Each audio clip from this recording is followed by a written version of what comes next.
Hello, everyone, and welcome to the broadcast. We're going to be continuing our game dev project today. We're going to be memory leak hunting. Hit this one more time to be sure. So, last time we found out that an element of Godot, the node structure, is leading to, or at least the way we're using it, is leading to some objects being orphaned over time. And this is based on the way we're using it, the way the game needs to work, is causing it to shed objects very fast. So what we need to do is come up with, one, identify the stuff. So things like this, extends node.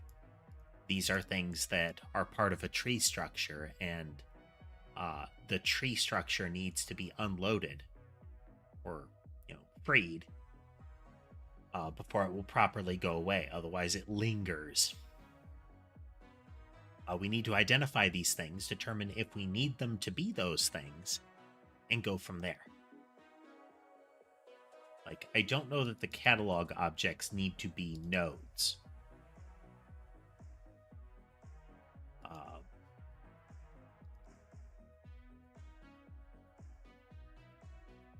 Yeah, this is one of our globals. So, does it need to be a node? Does it, do we need to structure it the way it is? We'll see. We'll see. Forgot to check in with the kitties.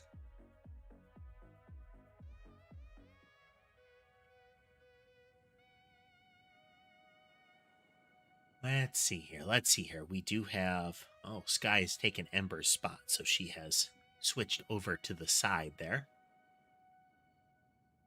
Mason is still on the bed, and Sherbet is looking out the window. Sammy is not visible because she is on my lap. Trying to keep her from being naughty, trying to keep her from chewing on cables. She just noticed one recently and kept trying to bite at it. That's a problem. Let's see.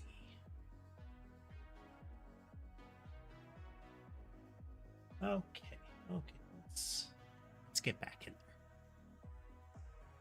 All right, so we want to look through our stuff, figure out what's a node, what needs to be a node, that kind of thing.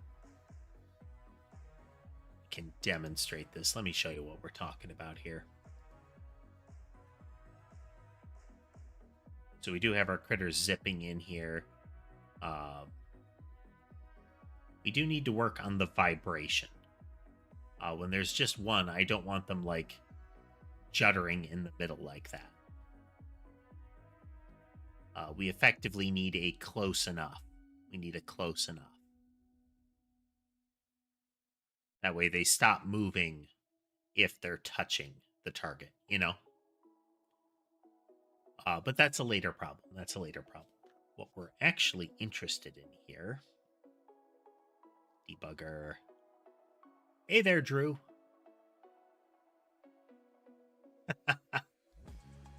We're just getting started. Objects, orphan nodes. So these orphan nodes are the problem.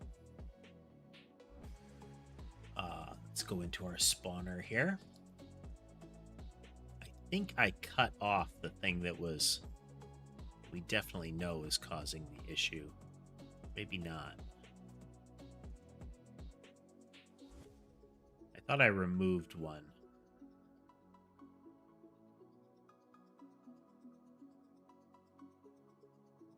Okay. Target was an issue. But we still have these. Where did I put that? Here we go. So if we change this to 55,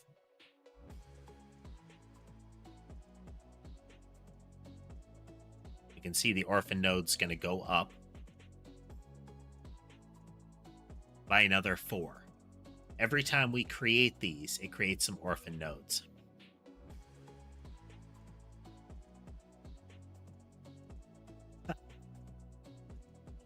Sammy will forgive me after like an hour or so tops if I trim her paws, but she definitely notices if I reach for the clippers. Like, she notices right away, and she has a tolerance limit for being held still.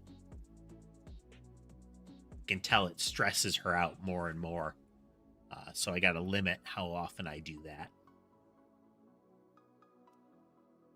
I reach for the box with the clippers, and she's like, no, I'm done.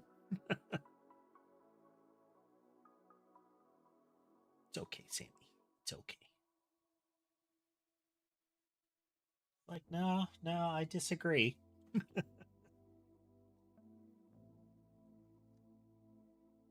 Okay.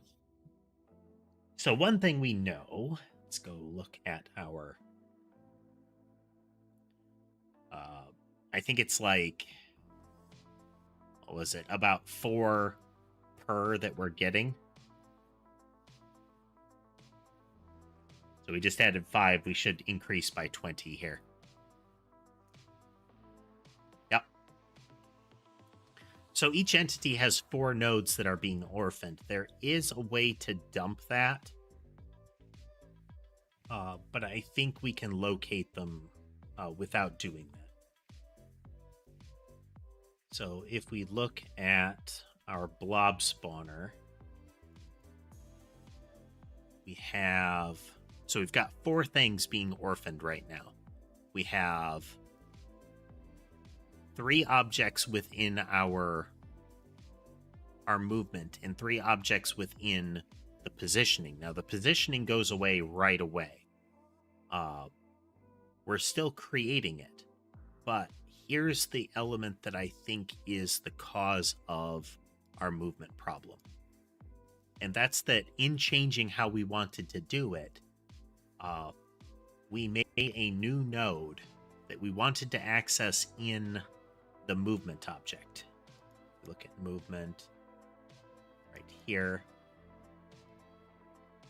We have movement templates, but we're having trouble making use of this because this node doesn't exist until the parent node is readied, and that's a problem for us. Because we want to be able to use it. We want to be able to use this node right here so that we can add things to it. But we can't do that because it doesn't exist yet. So in our spawner, we made the definitely questionable decision to forcibly set it. We make a new node. So it is resulting in this node and all of the others being considered orphans because they're not really parented or attached to movement properly. At least I think. So, problem. We need to figure out a different way to do that. We have generated more errors. What are they? All right, these are a bunch of generic warnings. Terribly worried about the warnings just yet. It's not a great idea to have too many of them being generated. It muddies the waters. But we're trying to make things work less than trying to make things shiny. Okay. So if we can get it to where the movement object is clean, like it exists and it's getting child objects, then we'd be in better shape.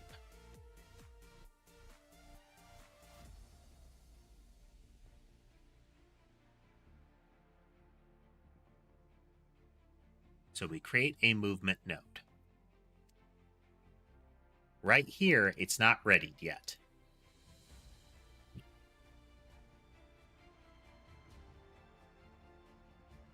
So we could call ready, but that's not going to help us.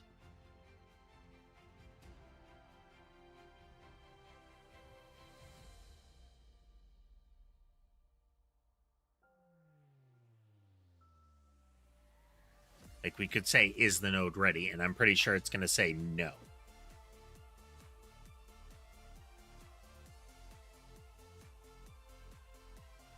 I'm skimming through this list because sometimes it's easier than trying to look at the doc.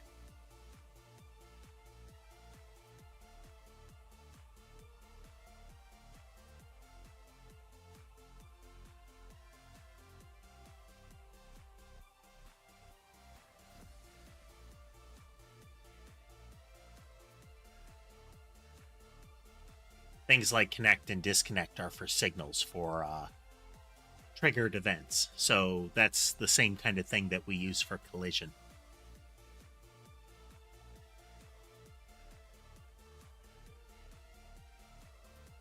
Let's look at our documentation for this. Part of the reason that this is even coming up is that we're trying to use composition for the objects. We're trying to make it so that they are, well, at least Godot tree composition. We are trying to plug things in there. Hey there, Annabelle. Welcome, welcome. By making them nodes, it should make it so that they free cleanly, and it also gives them that, like, they're associated with the entities, and we can set them up in design time. We are trying to clean up some memory leaks in our code, Annabelle. We're working on our game project here.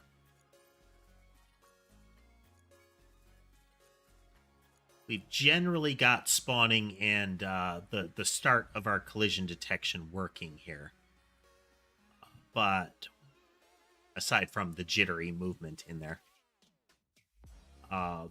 we have a memory leak that we need to resolve.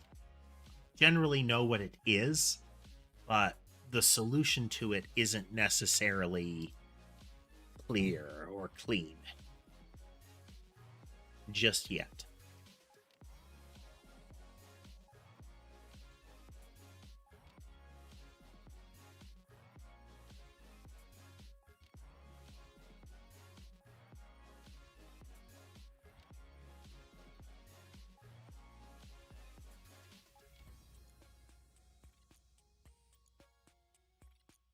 So here's our problem: is we're in the middle of a call and this isn't happening.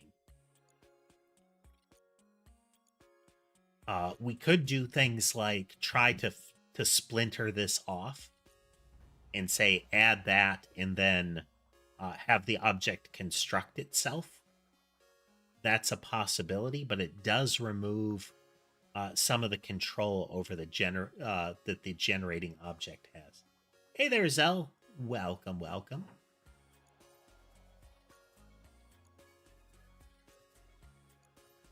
So we may need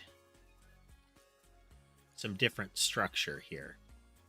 This is our problem, is when it's part of the tree, doing this on like a parent will free that parent and all of its children.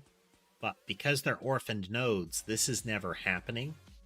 So they only get cleaned out when the whole game shuts down. And that's a problem. Especially if it's happening when we're generating hundreds of monsters. It won't become a problem right away, but it would become a problem over time. And we don't need performance limiters. Okay, so the node itself isn't going to help us.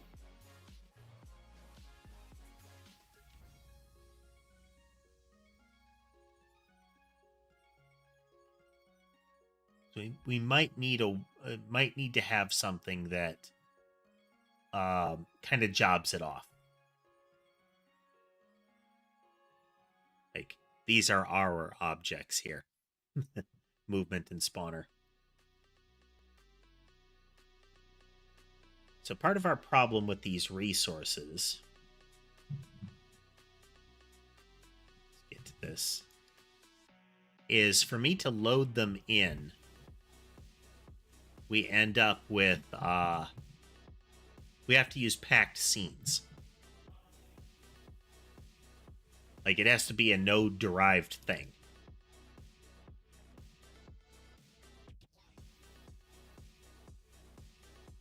Where is it? Mob template.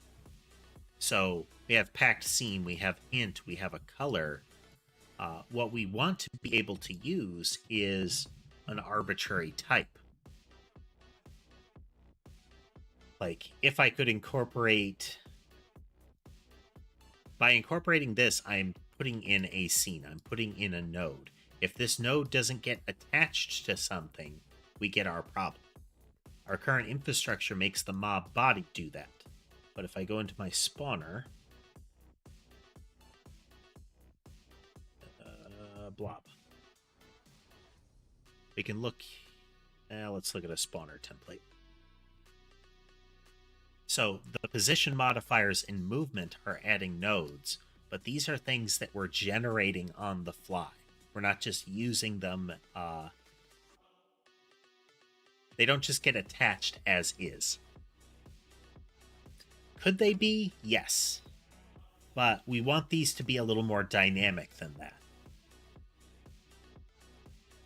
Could we get around this?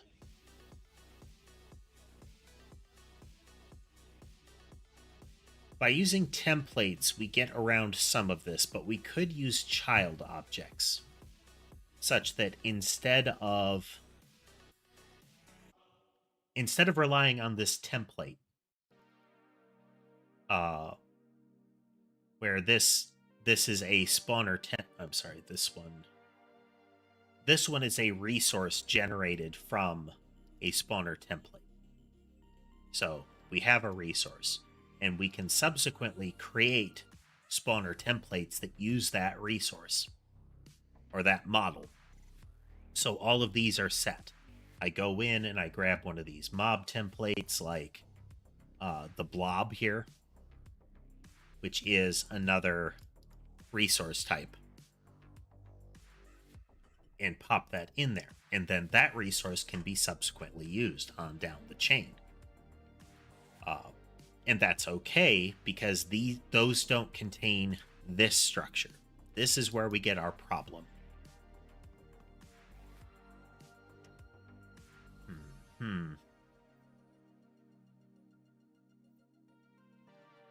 Gotta deal with something. Be right back. Sorry to do that so soon.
All right, settling back in, folks. Sorry about that.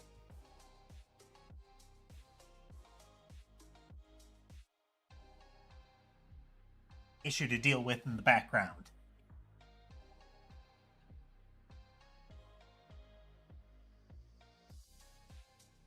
All right, we're back.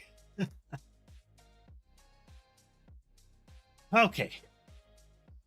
So back into the memory leak hunting here. And sorry for not being present when you showed up, Sal's.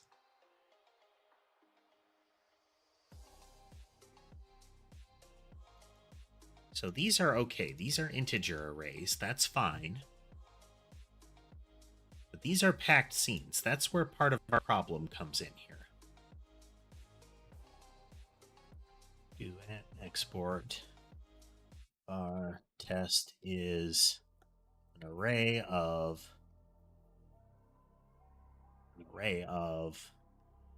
let's say movement template, like that. So export only supported in node derived classes, but the current class inherits resource. So well, movement templates are nodes, but do they have to be? What if we go into movement template and we axe that?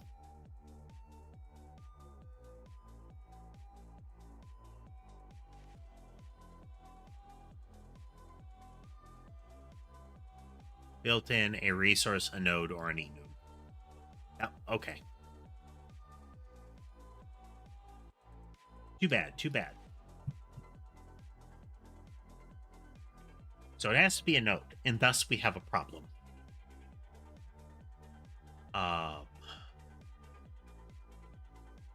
So I think two solution paths that we could have is we could change movement template in similar to be either built-in non-node structures to the entity where it pre-populates itself. That loses us the flexibility of the template, though.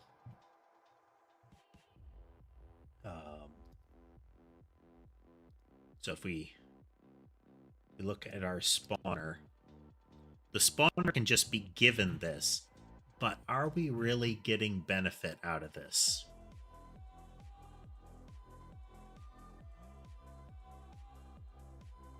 Because what we want to be able to do, the end goal,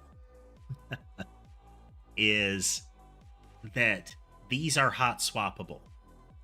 We tested that earlier, is I can rebuild this movement pattern and have them have every new one spawned with a different movement pattern.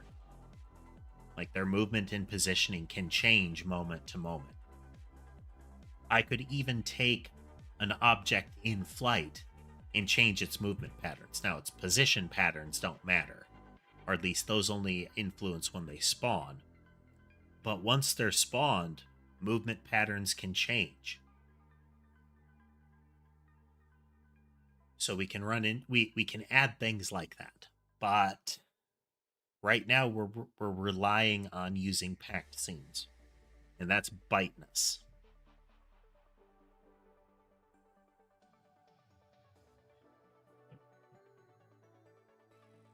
We can't unready those because the whole thing relies on actually spawning. So if I go into spawner, I can't job this off. I can't take it and say, I'll generate the mob body and then it'll do it itself. It'll come into existence itself. That won't work because I need to do this. I need to get all of them to share a target, because then I can go into positioning and update that. Hey there, Tricky. Welcome, welcome. You are joining us in our coding stream. We are trying to design our way out of a memory leak problem.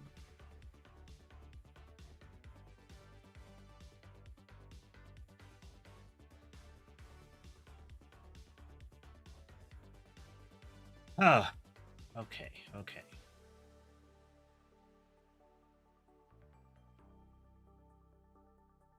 This is only if it's monsters. We kind of jitter it out of the way. It's not relevant. Then we apply our position modifiers. Hmm.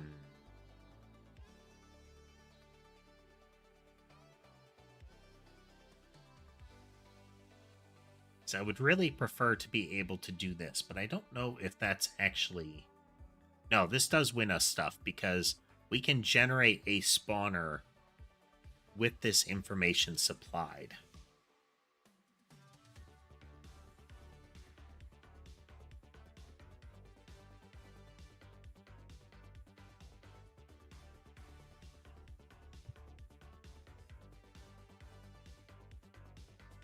We can't actually do that because it needs all of this stuff set. No, we can still do that. All we need is the mob to spawn. Everything else we can do dynamically.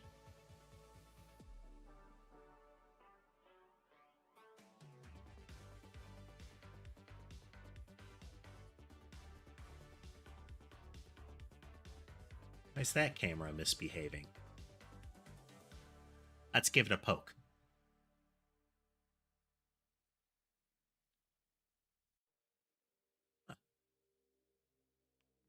We'll use that camera.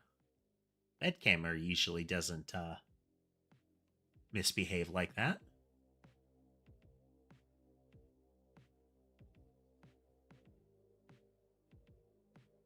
Someday I'll figure out a new pattern for the cameras that's less reliant on the model that I've got, but I ultimately think if once I get the new cameras set up in the future, we'll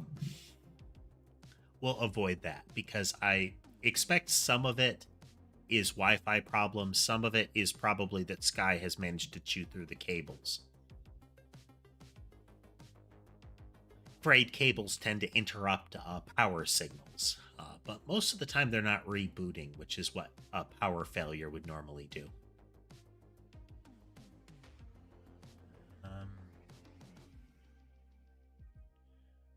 Okay, how can we do? For those joining, we're trying to work through this problem. It's we have these packed scenes and we generate them, but we have nothing to stick them to. What we want to stick them to is in a movement object. We have this movement templates node, but the problem is movement templates doesn't exist. Well, thank you, Nightmare. I appreciate that.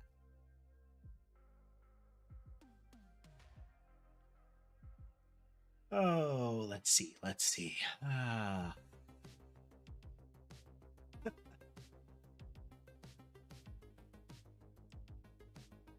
Kind of puzzle solving, you know? What's your idea, Sal?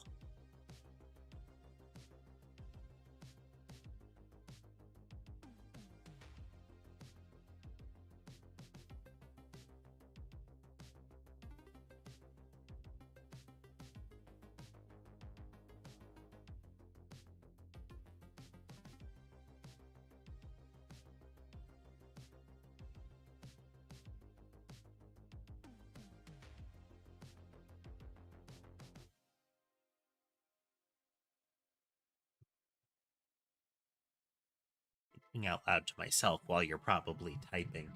One possibility would be not to have this in pre-existence and not to assume it.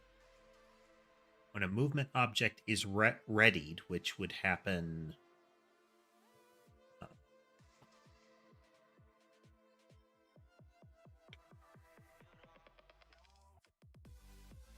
Am I to presume this was the fan from earlier?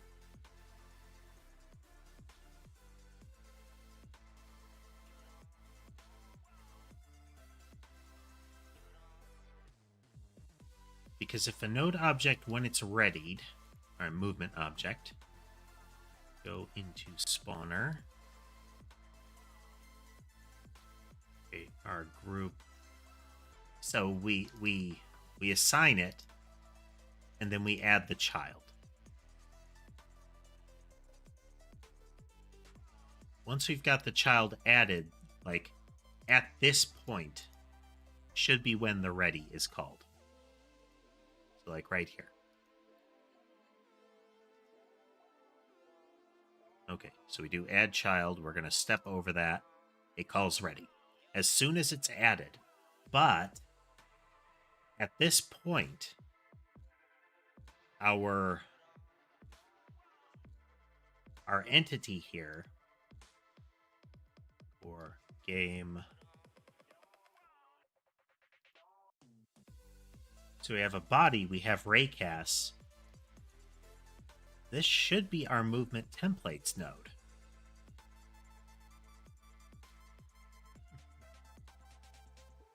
Yes, Tricky, that is one of my 5 cats.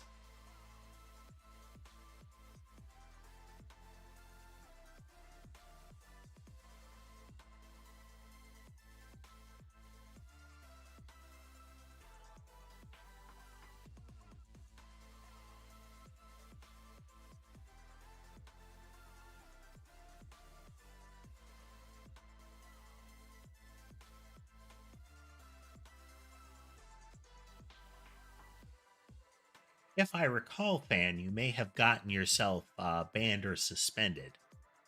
I don't recall the exact circumstances, but there was a point at which you were told to stop. And you didn't.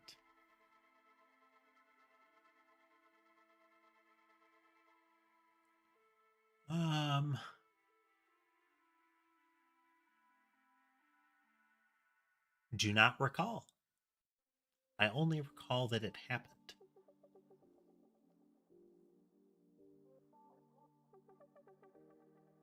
Let's see. Node groups would let us reference them by type. So we could say, gimme these, kind of thing.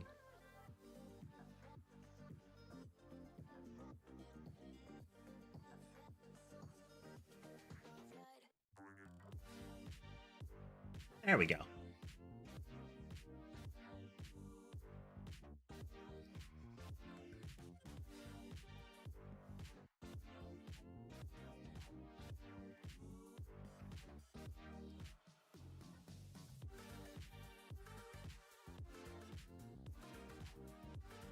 If we...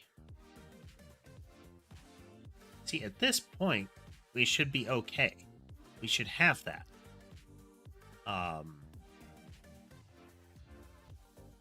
So let's stop here. Say this $sign movement templates. Just so. That should work. And then we could do this. Okay, Sammy, quit that.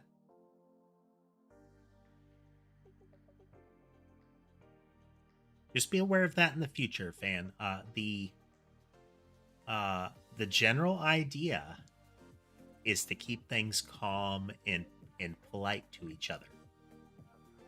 If you are asked to stop, please do so. Respect each other and respect me and the mods.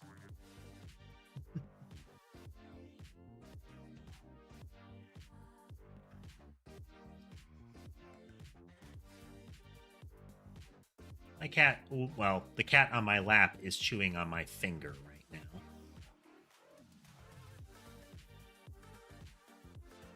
We did not, did we get in there? Yeah, we did.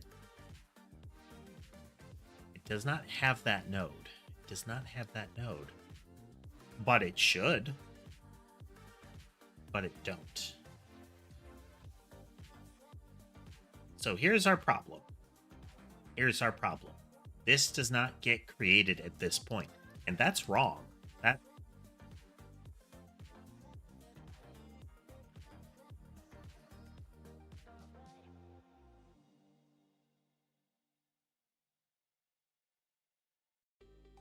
it's supposed to be that when a node is readied, all of its children should be readied as well.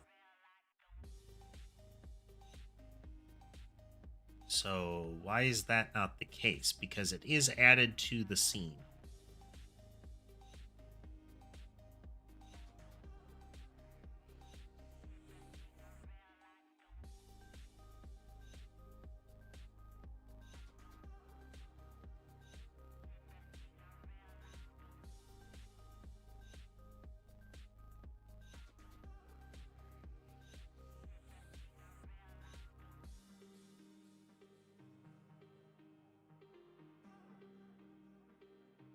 Oof. So we could bypass this entirely and just have it where we add nodes as group members. So we could go in and say movement template nodes. I wonder if that's inheritable.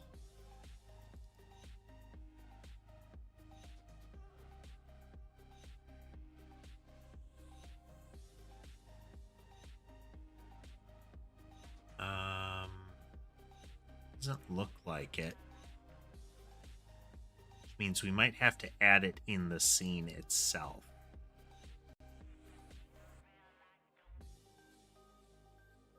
Which I don't want to do.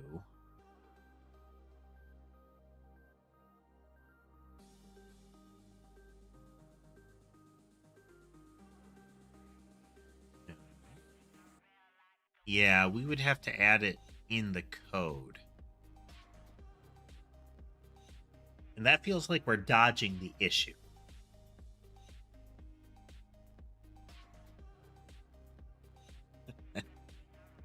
Ember getting comfy.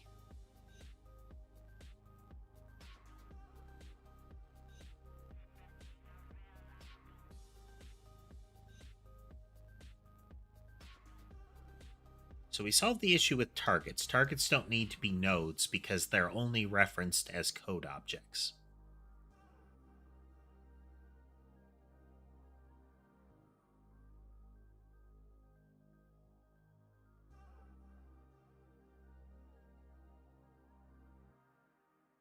That's okay.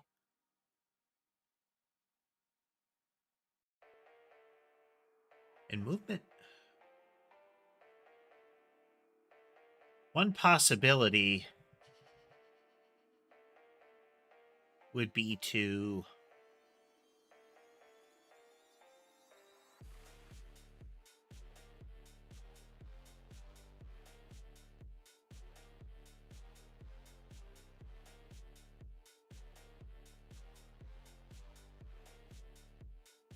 was your base account still able to see the live streams happening?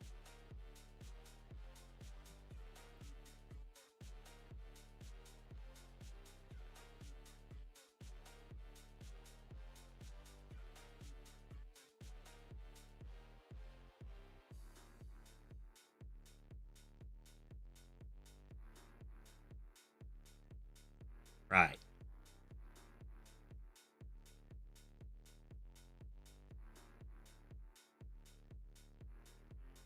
Oh.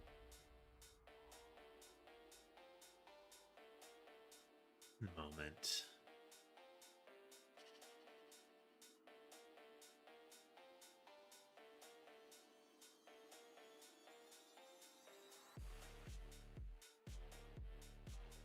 What do you feel bad about, One Piece?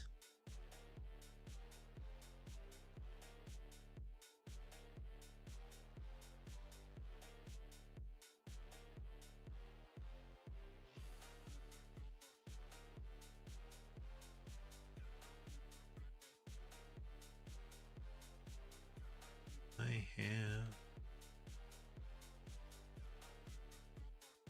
just looking at something here.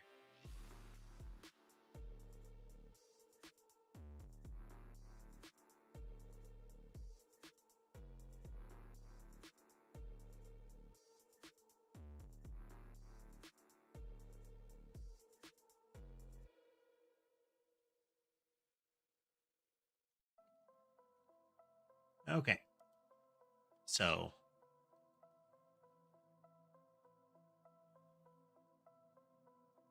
I am slightly more merciful than my mods would be, Toaster. Uh, this is the only chance that somebody's going to have at this. in the future, if I found out that you were somebody that was dodging a ban by doing this, then you would be banned right away. So, hey there, mafioso. So keep this in mind if, and not mafioso in particular, but again, channel rule, don't be rude. If you are asked to stop by a streamer or a mod, do so.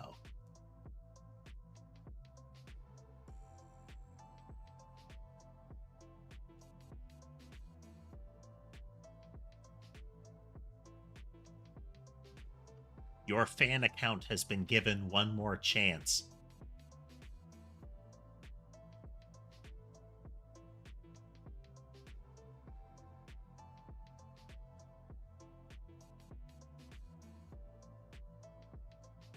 Oh.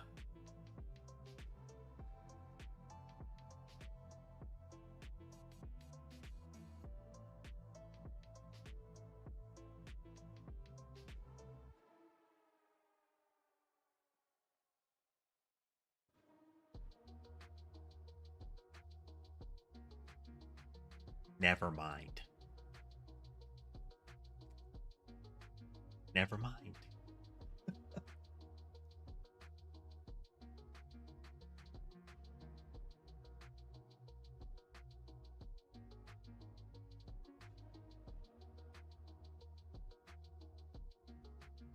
Okay.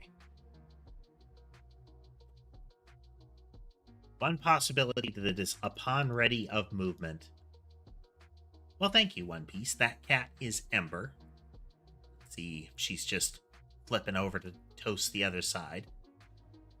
Yep, just toasting the other side. We were able to. Tricky Ember is, to my understanding, is called a diluted. It's kind of a. It's akin to a calico.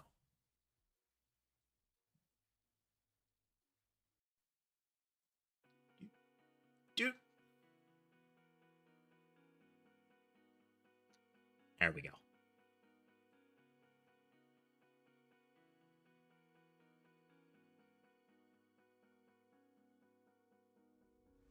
So instead of the the dark orange, black, and white,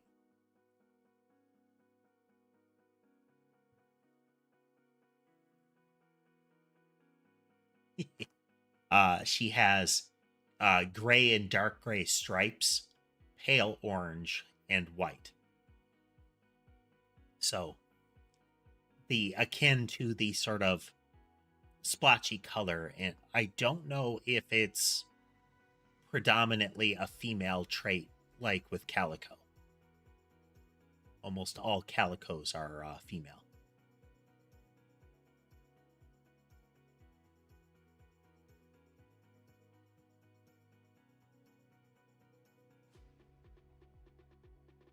Pretty much, Drew. Like I said, I am more merciful with the ban hammer than my mods are. So I am more prone to giving a second chance, but the don't be rude extends to if you are told to do something and you choose to ignore it, then live with the consequences.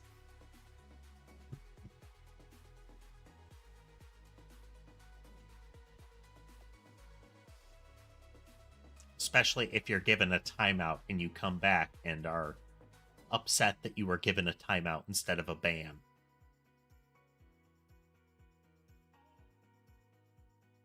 Ah, but anyway,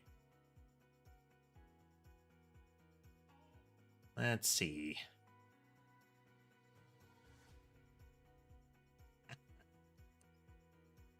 I've had a couple of cats now that have the stocky build, I will say.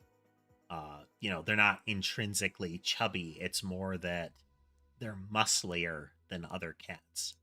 So Mason, who is not visible. Okay, we only have three visible right now. Mason is the type is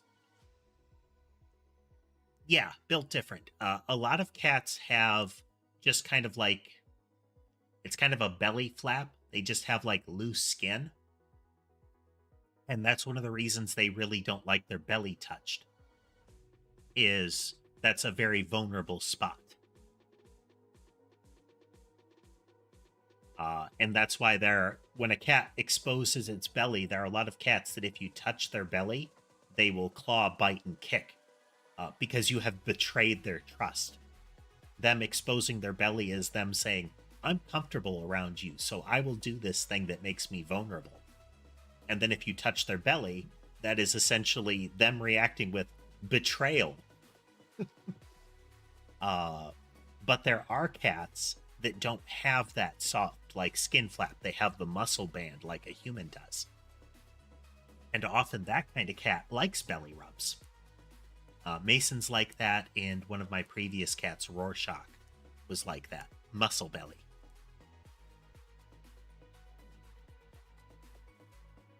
Rorschach was a bit of a tank anyway. He was a very muscly cat. Mason is a lot slimmer, but he still has the kind of belly muscle band.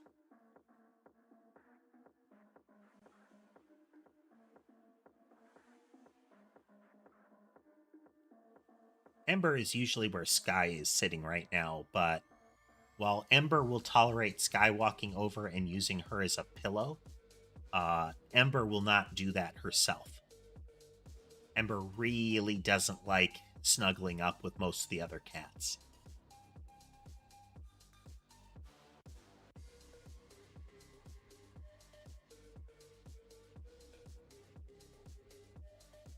Yeah, with there are some cats where you have to be careful about portion control. Uh, Sometimes that's not possible if you have multiple cats. It can be a hassle or inconveniently expensive solution wise. But if there are fewer cats, then what you can do is adjust the way that the food is put out. Because you do have cats that are they're kind of gorgers. They will eat whatever is out there, all of it at once.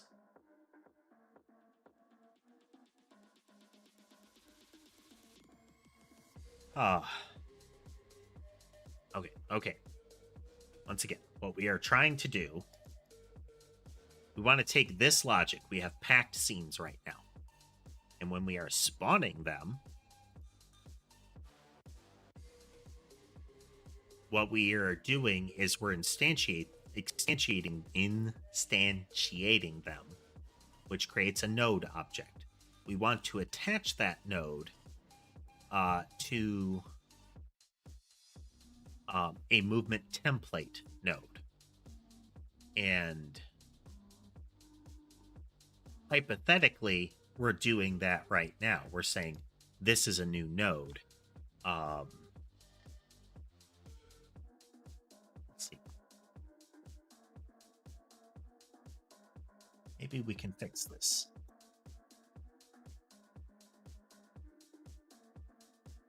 So node is equal to node.new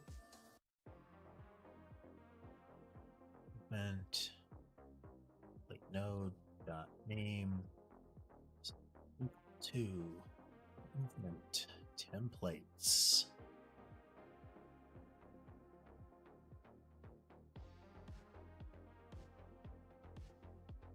To delete that node.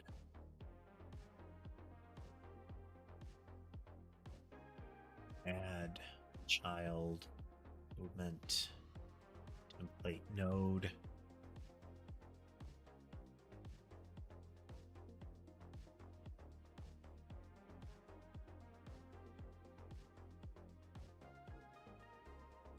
Then we're going to go into our movement node.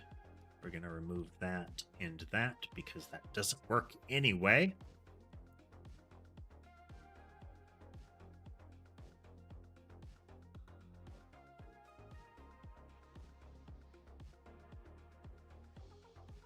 All right, Tricky. Thanks for swinging through.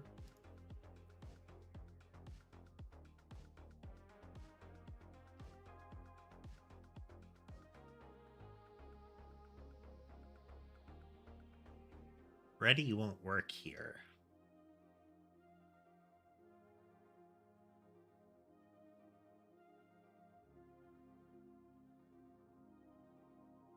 I felt like it was going to be a good solution.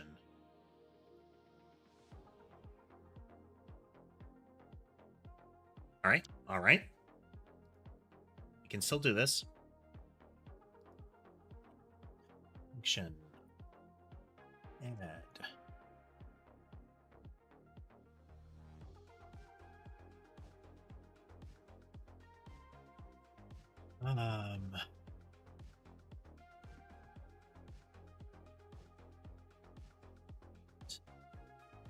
Template as a movement template.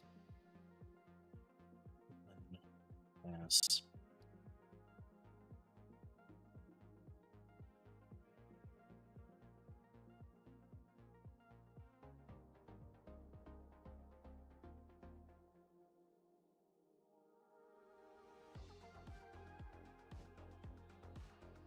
Templates as a node.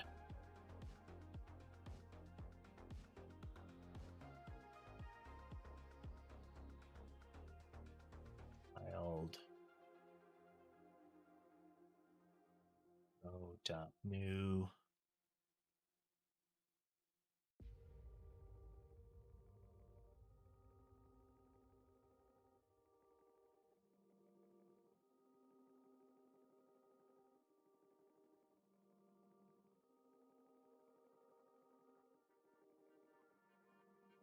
Plate, flat plate node.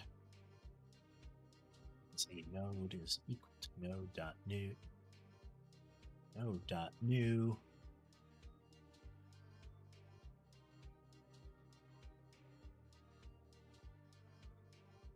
And template node is equal to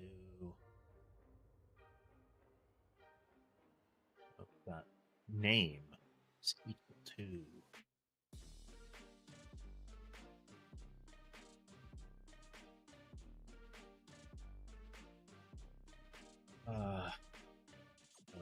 underscore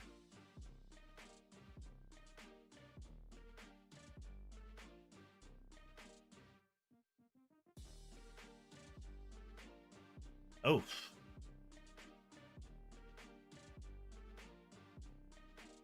So string is equal to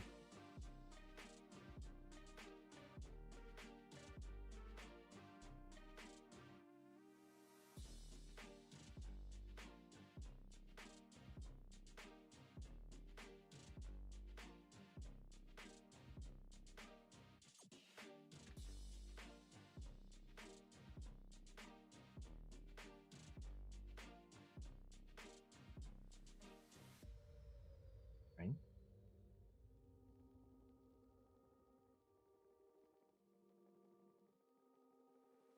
I hit insert. There we go. Okay. Okay. Wish there was a declaration for a constant. Well, maybe someday we'll find out. Thought this was a naming convention for a constant, so.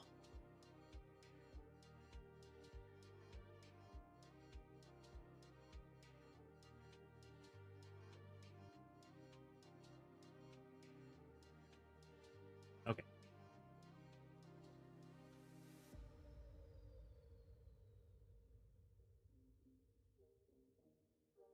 So movement templates node.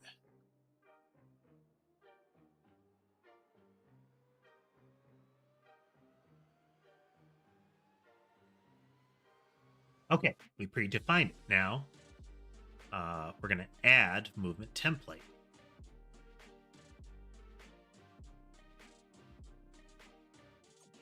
Will be we get a movement template, and we just say templates child movement template. Okay, okay.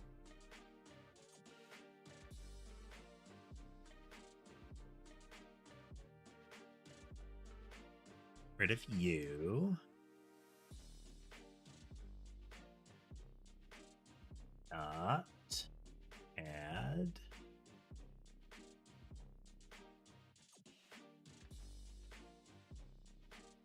That out.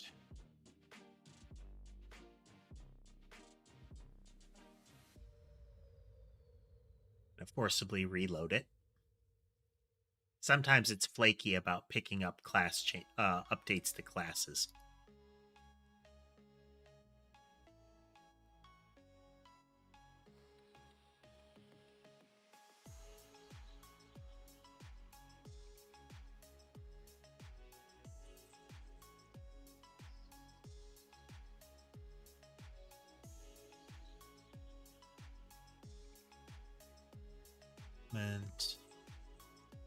Add movement template, instantiated movement template.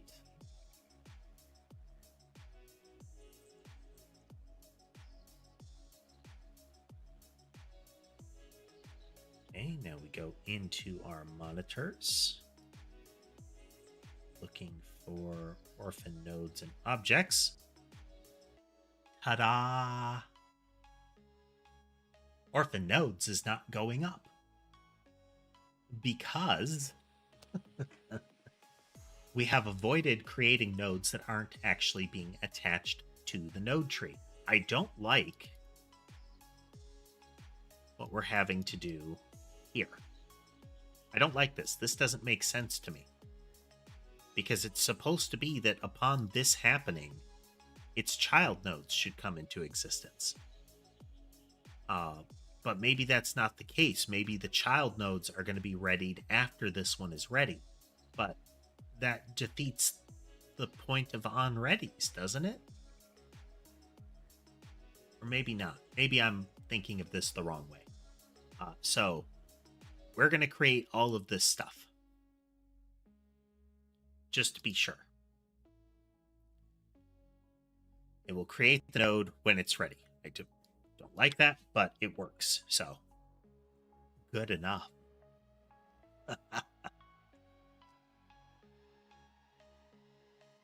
Okay, solved.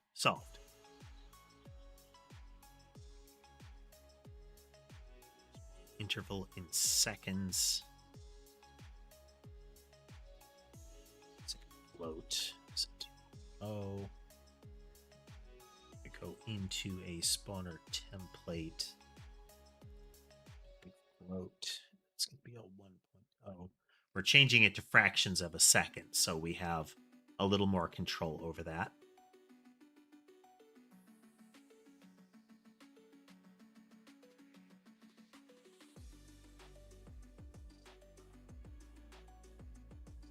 Movement speed should be a float as well. Then we go into a spawner. That's a float. Counting group should be that. All right, what do we explode?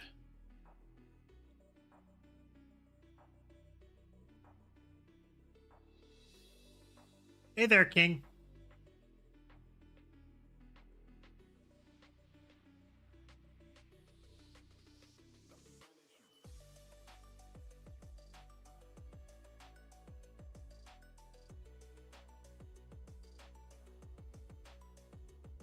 One possibility is we just make them stop when that happens.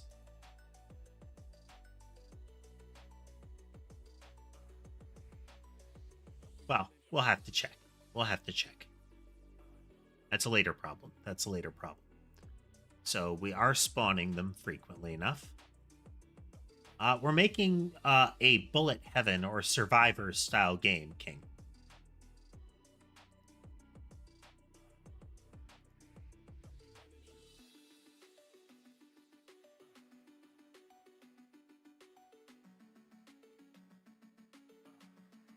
Should make them a lot less jittery. Center one is still going to be plenty jittery.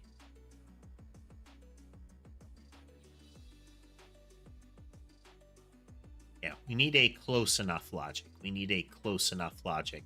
We also need logic to make them stop moving if they can't get out of a collision.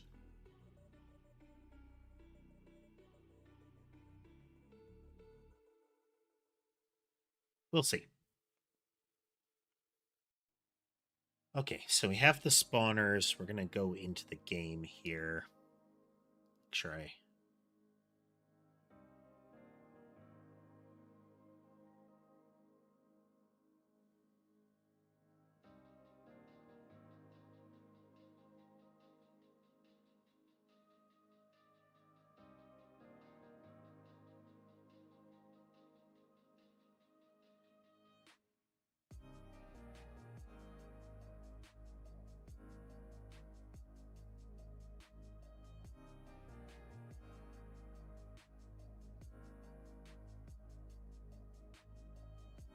This should make them spawn more smoothly around the edge.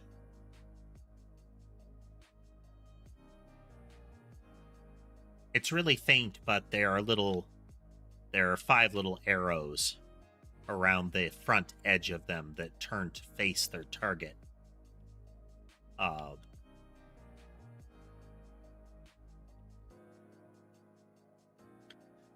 Happens if we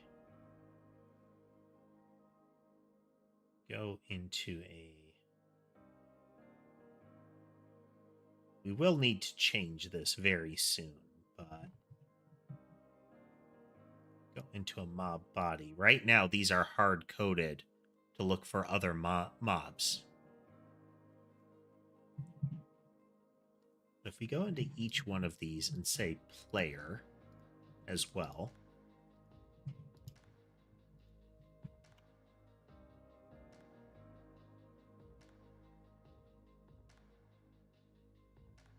we're going to have to make enumerated types for collision masks.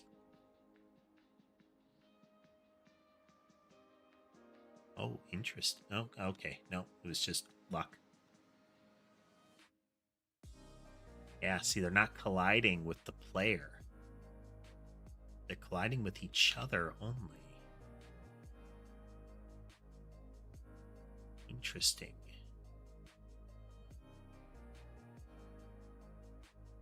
Is that happening?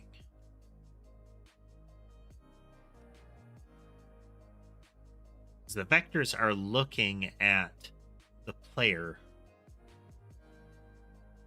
level. Let's go into the player scene.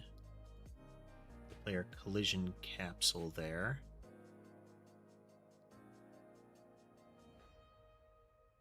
It exists on layer 2.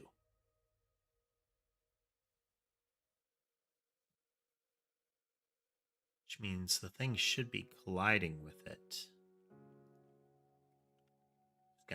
We're gonna do some experiments, make sure this is working how I anticipate it to work. This is the little pill shape is the player's collision bubble. Yeah. Interesting. Problem for later for now.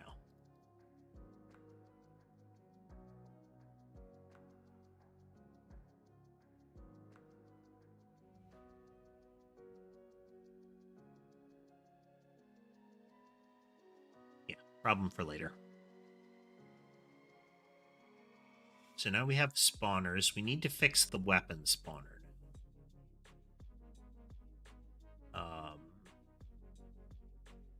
Let's look at our constants here.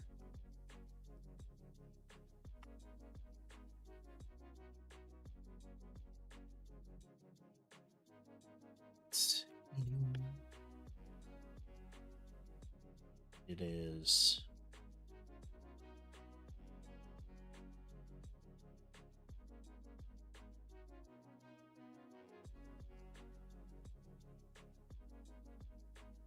all right. We need to come up with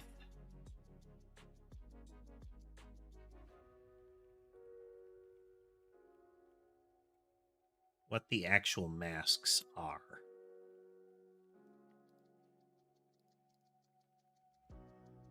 So this should be bitwise. So this is 1, this is this is 2, this is 4. That kind of thing.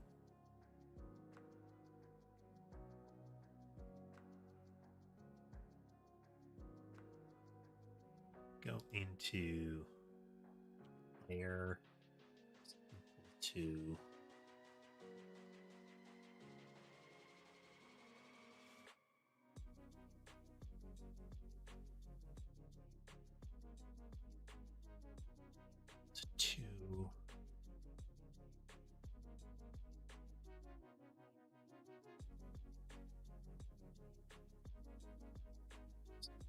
or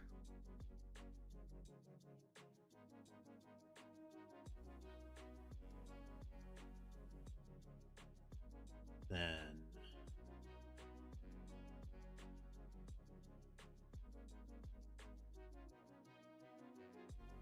that should work. Enemy bullet we don't need anymore.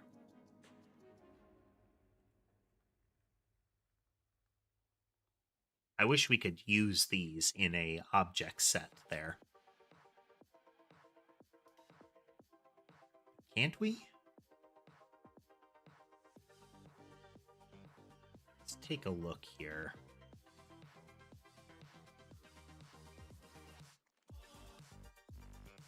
Go into a mob body. Is a template, really. At export bar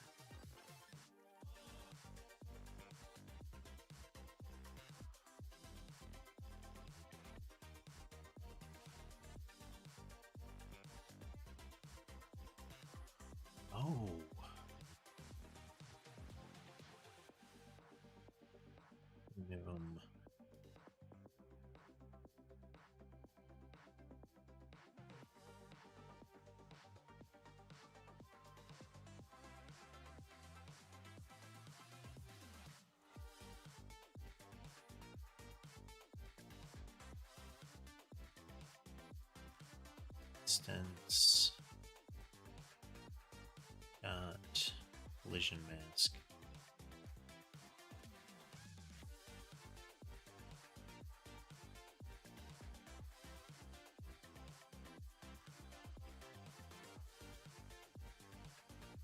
Should be there. Hey there, Nugget.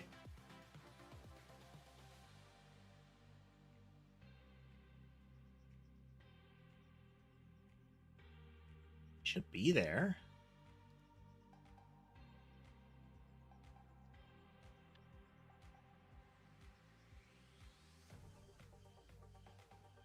It should be in constants.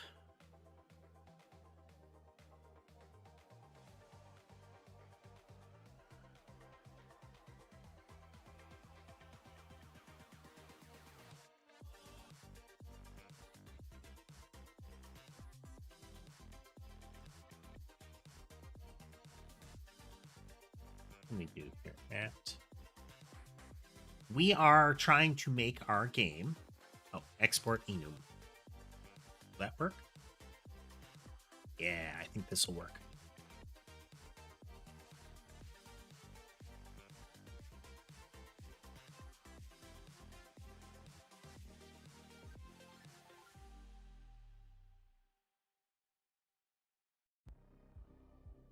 About the way around.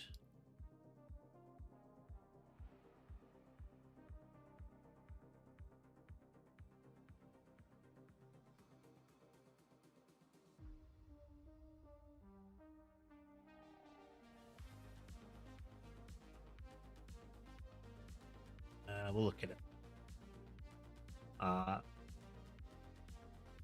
So it's at the moment, it is a lot of, well, I say it, we're doing a lot of optimization. We're trying to set things up so that we can create monsters and bullets properly for a bullet heaven game.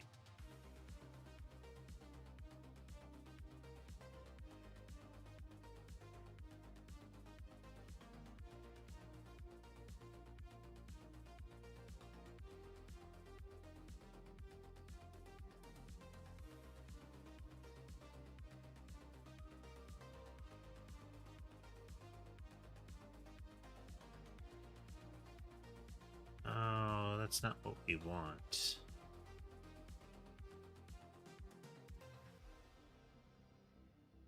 We'd have to define the enum there, and that seems like we're going to have a lot of wasted space or a lot of duplicate content.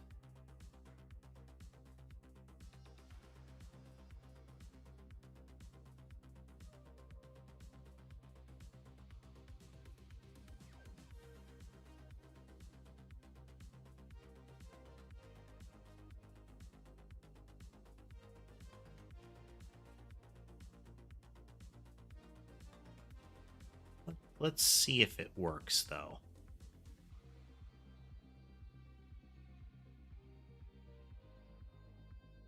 Let's try it. We're experimenting.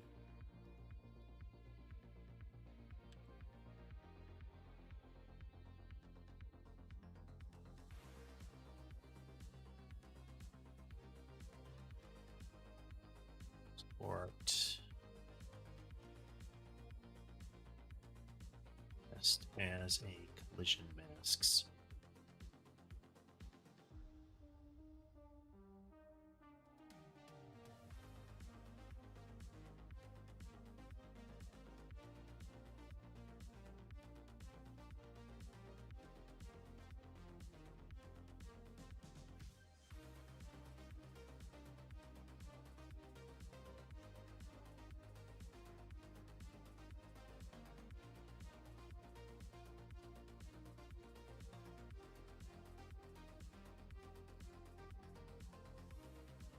Oh, I think that worked.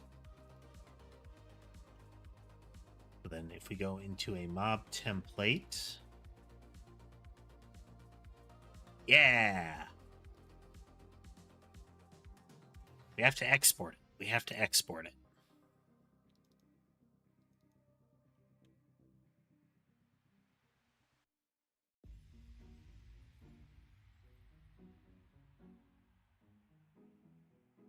Am I doing that in other places? Okay.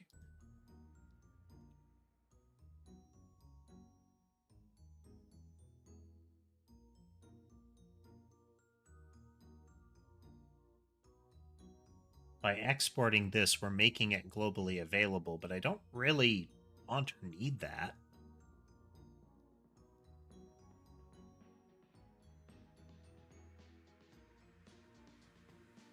Hey there, Lola.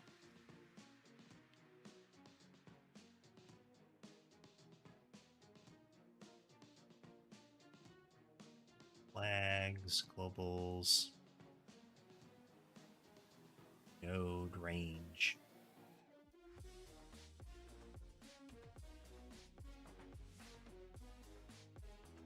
How you doing, folks?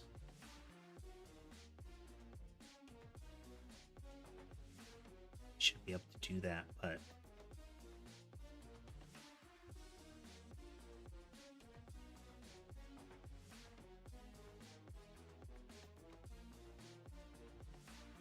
registered as global classes using class name.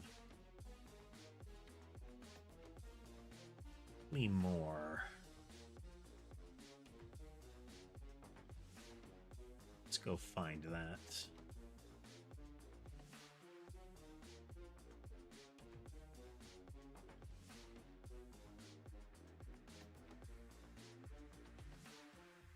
How'd you get lucky there, Drew?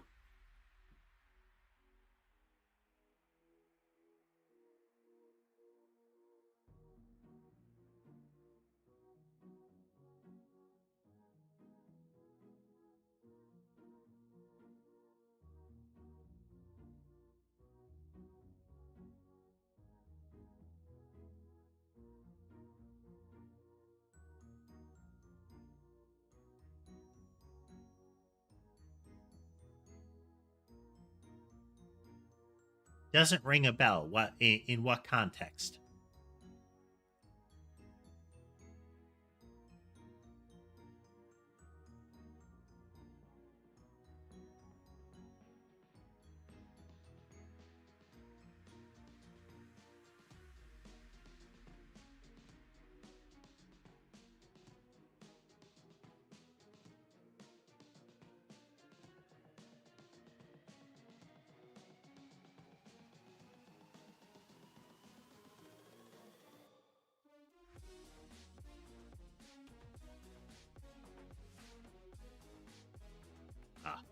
I'm trying to think through how to get this out of it without it having to be a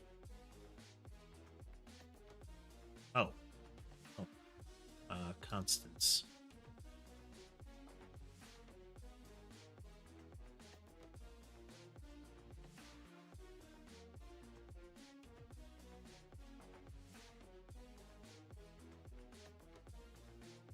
Okay, that's an auto load singleton. That means this should be there.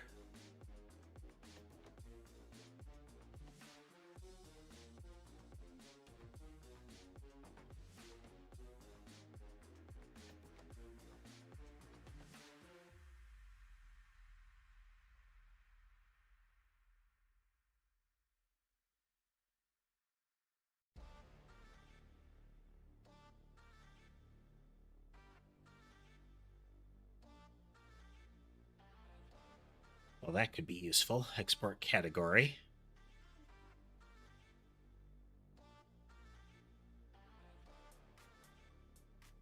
Directory, no.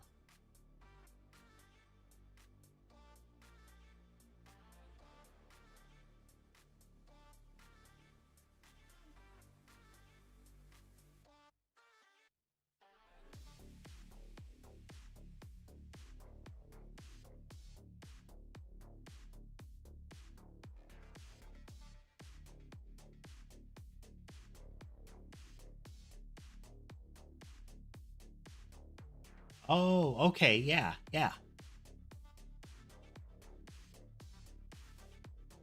Okay, Zell. So I got around the memory leak issue by manually constructing the movement structure, the movement templates node inside the movement node in its ready.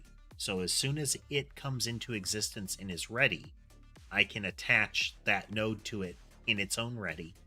And then subsequently, I call a function to add movement templates to it.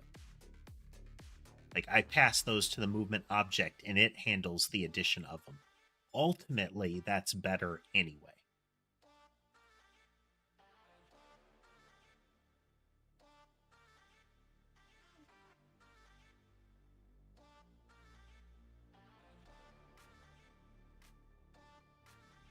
If we can do this.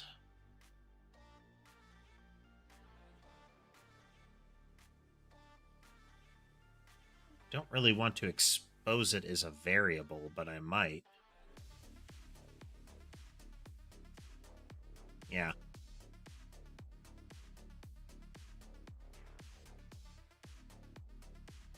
I think this will still do, because then in mob template I can say just that. And now collision masks, I can set it. Yeah.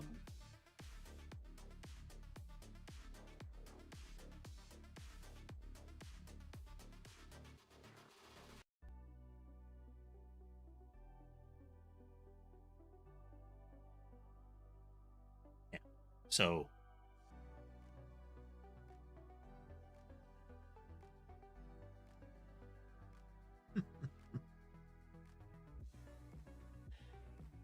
how do I want to name this? So there's avoidance things. So we want it to avoid particular targets, and we want it to exist in particular areas. But the existence isn't really going to be set. That's going to be set outside of it.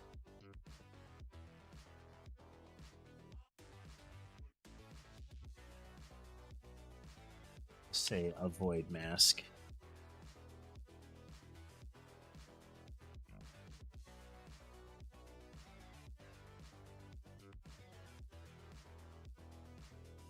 Oh, but this isn't right.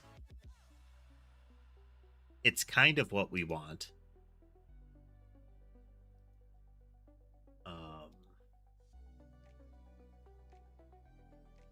Something for flags, I thought.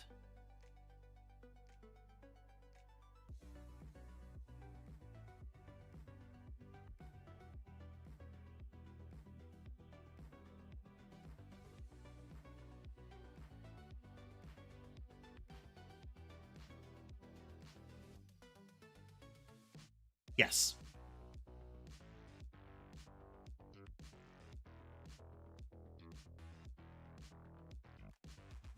But now I'm having to duplicate things. Oh, no.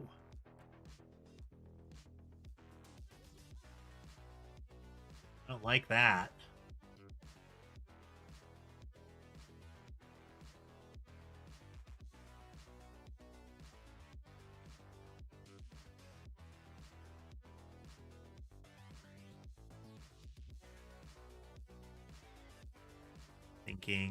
Thinking. Okay, we can still do this.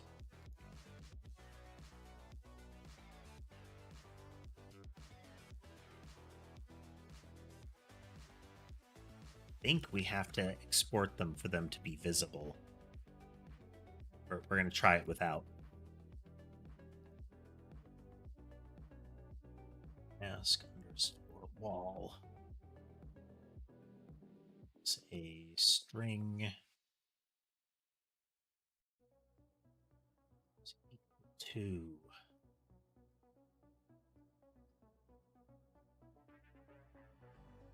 1.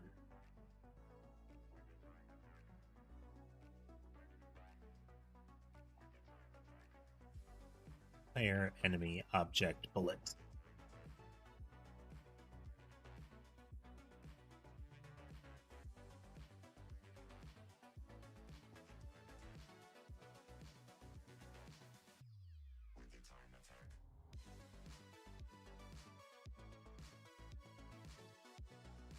We're differentiating player bullet not because we actually think we're going to need it, but just in case.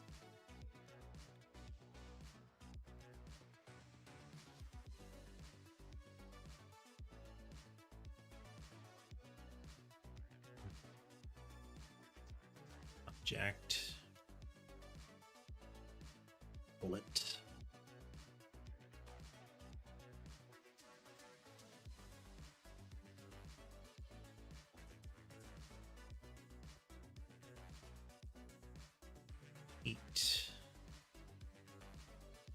How can we clean this up further?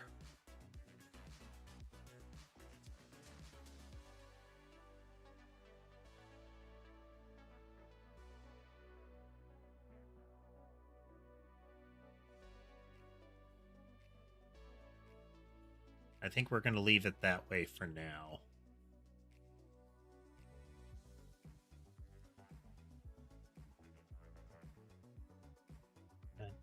Export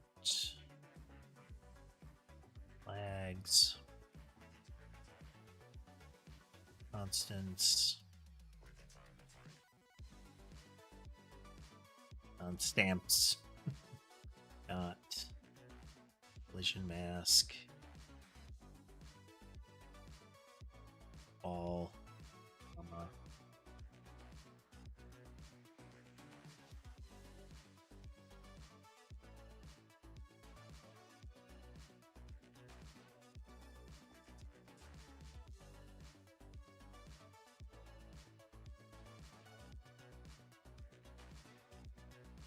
How can we declare? 1 second here.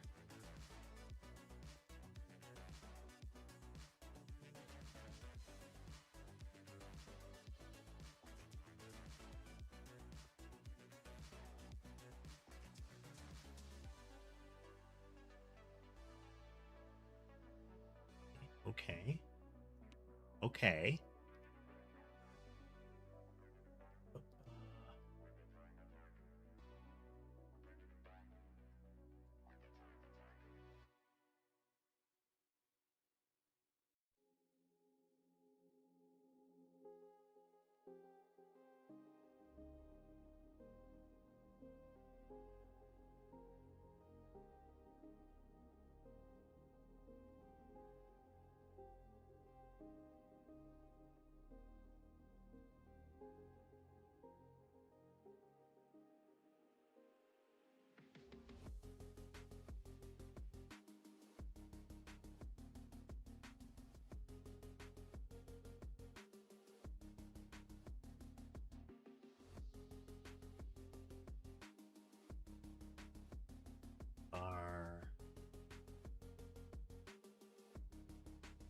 Void mask as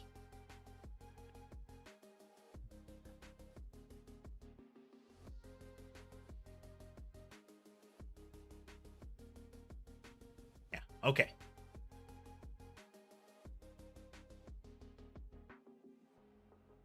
Ember dodged.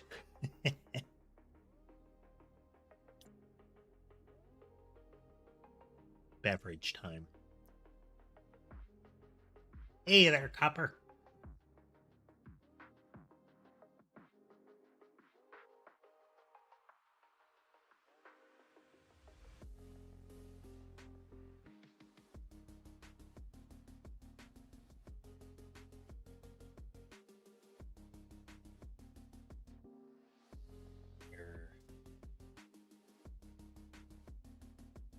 Enemy object bullet.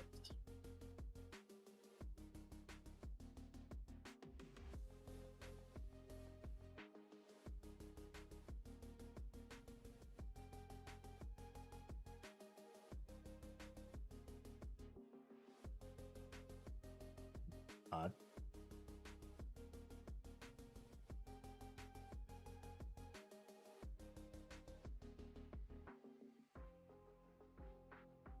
Object.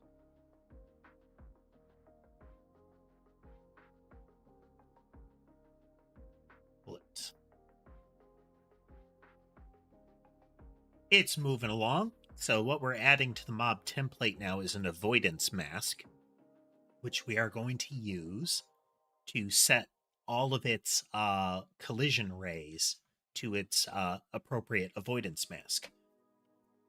Because different types of mobs will avoid different things. So if we go to our blob here, it now has avoidance mask. And of course, it's been avoiding enemies. So we're going to add that. And we go into our spawner. We're going to go into our mob body, actually.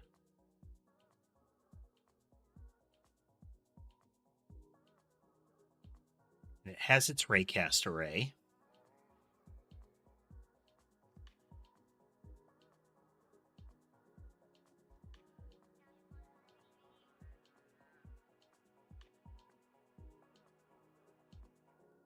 Void mask is an int.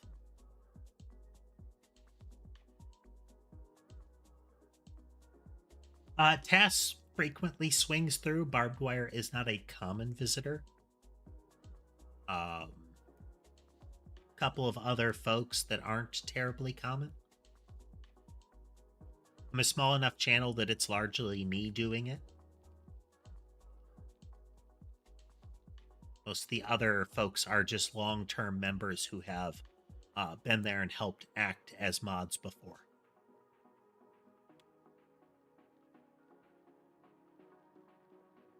Okay, we have that. So when we create our mob body,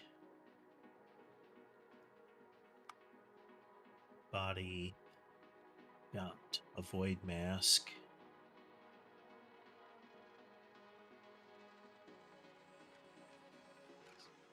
Equal to mob to spawn dot avoid mask.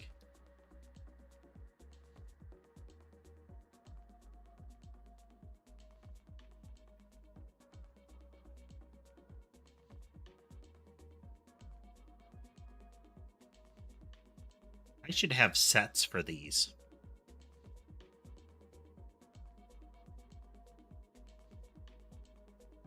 But if we have sets for them, then we're going to run into problems with the nodes.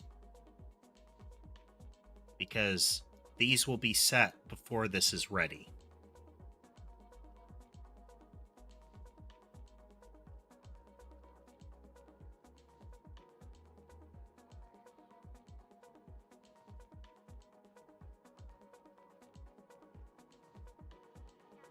Technically, this stuff should be able to change, though.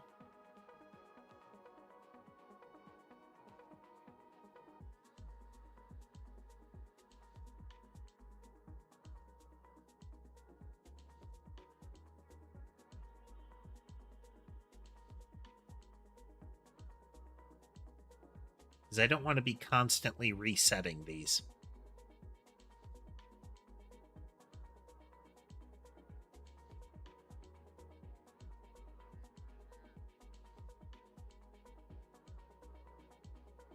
So our problem here is these are only settable when it's unready. But if I create this object and it isn't added to the world, then those values aren't ready yet. Okay, let's get here. And we're going to go into a mob body and we're going to hit here.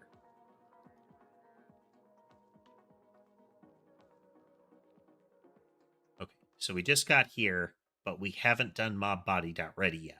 So we're going in, we set these values, we add the mob, but it hasn't been readied yet. Interesting. That doesn't line up with what we did with movement.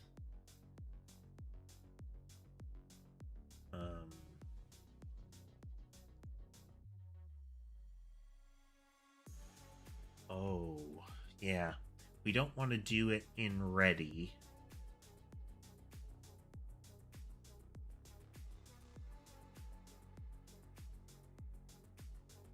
Okay, let's put that here.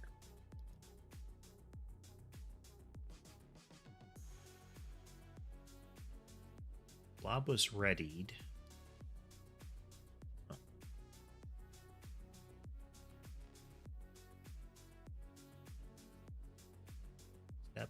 Step, ready. Okay.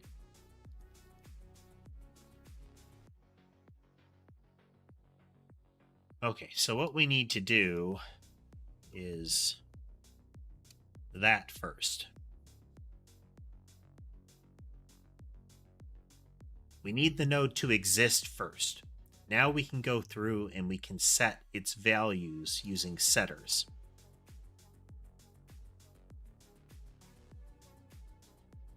This doesn't need a setter, but these do.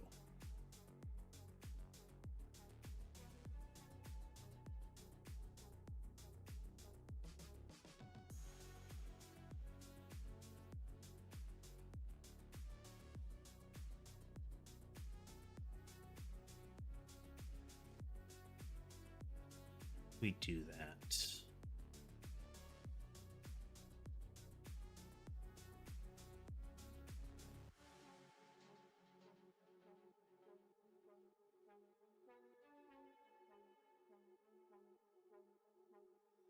Okay.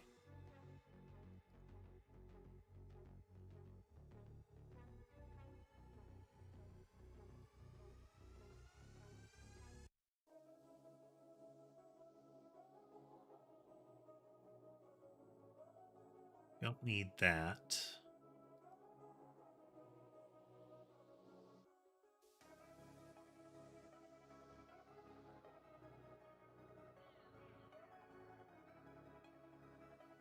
I'm not going to default it. I'm going to say when we set and get a value, modulate color is equal to value, and sprite dot modulate color equal to value. That. Then you set value. We're doing this so that we can force the relevant things to happen.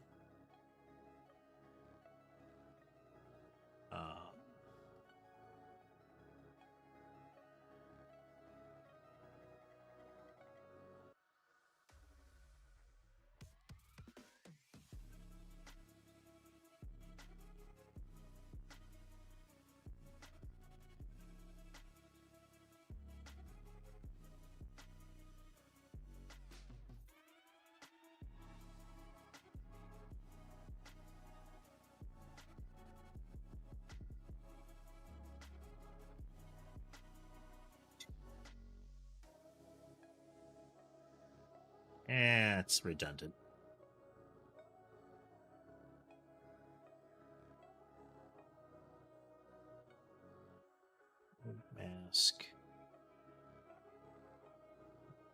value.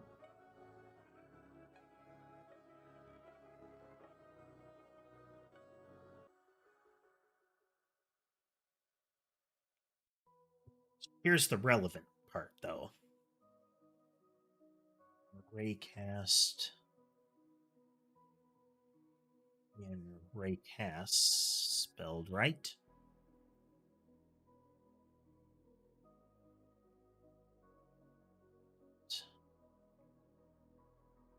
As a raycast 2D.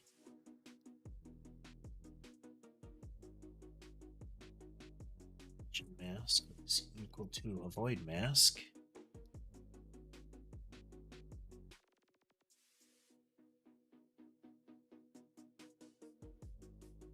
Get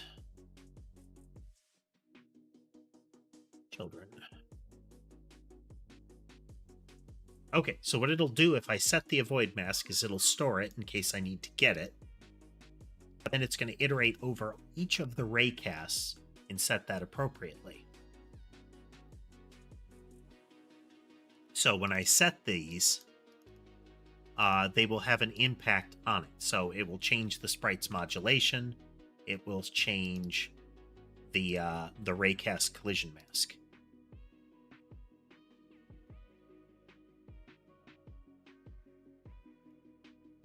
So I can say in it, if I go into our blob file here, it currently collides with enemies. But if it doesn't, if it collides with the player,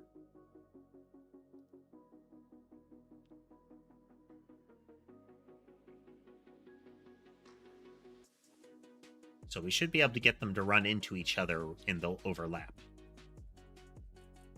It's not colliding with the player, which is weird, but we'll get there.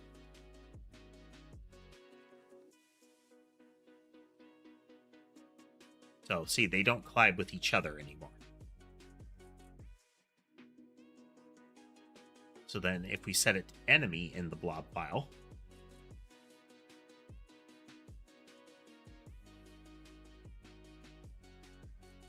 this is just for the raycast. This is just for avoidance logic. I'm going to run these blobs into each other, and they should have the same collide logic going on here. Yep. We will be messing with that further. What I need is some smoothing in there so that they slow down as they approach each other, you know? Like right now, it sets it to the radius of their collision. I can set it to something different where it will extend out, and then it will use the radius as like a slowdown proximity. Okay, I don't know why I can't collide with player. Look at our player object. This is relevant because we want to fix the bullet objects next. Player exists in the player layer.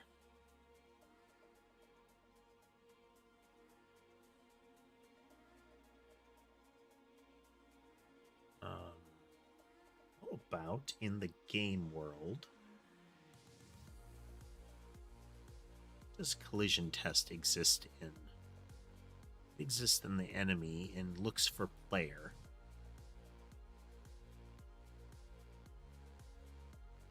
But player exists in player. How odd.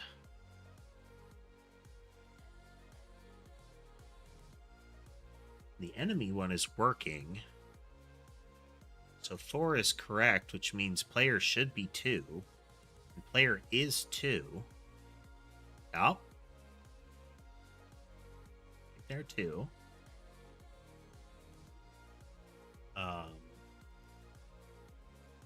Which means in our blob template, we should be able to say...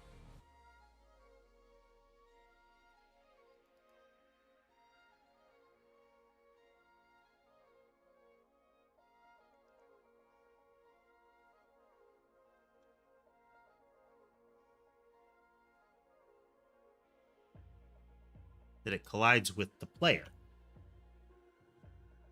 But let's look at our avoid here?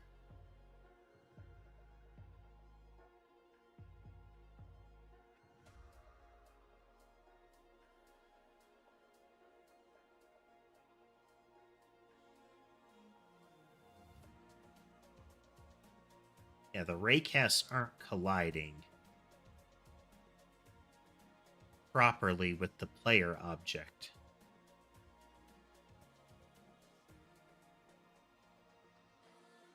Why not? The collision isn't disabled.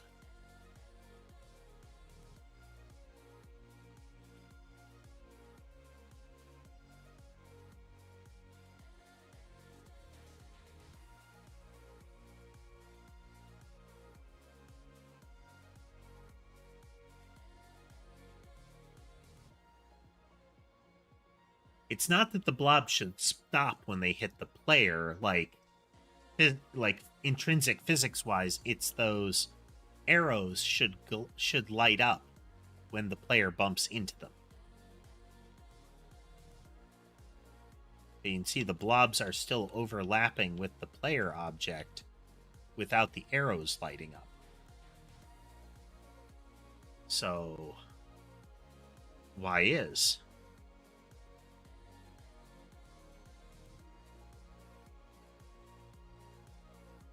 Yeah, we need to know this because we need to be able to properly control it.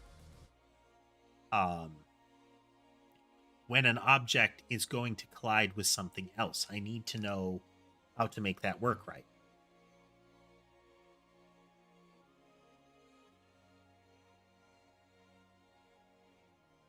So each of these ray casts, we're going to turn off all their collision masks here.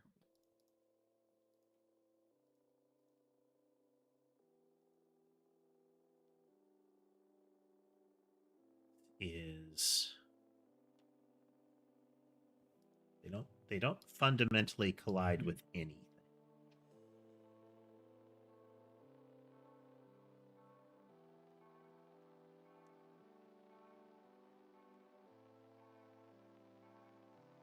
I want to make sure I'm not missing some idiosyncrasy of it.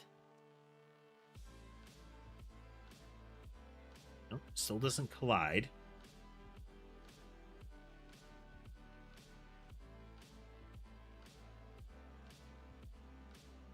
Oh, okay.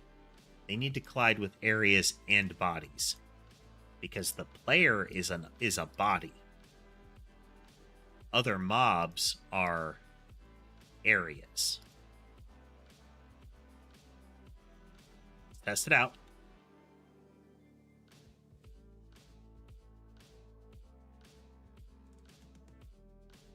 Bump, bump.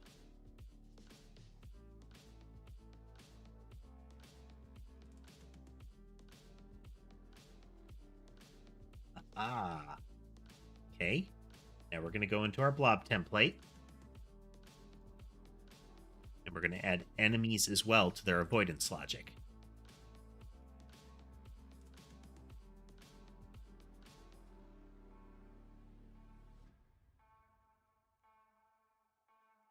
See, I can force my way into them because it is not a... It's not an absolute, but we can see the pushback is working.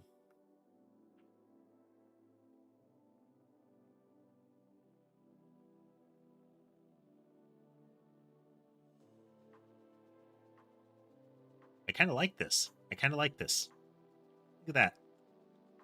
It's all functional. So we can push through them. And we can see a ripple of motion around it when I do that. Yeah. Yeah.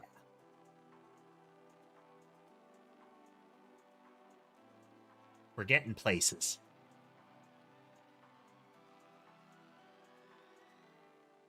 Okay, so we've added another thing to mob bodies. Now, we need the concept of actual collision. This is where it's going to get trickier. We want them the monsters to collide with the player. And so we need monsters to be able to be identified. The trick being, let's go to our game world.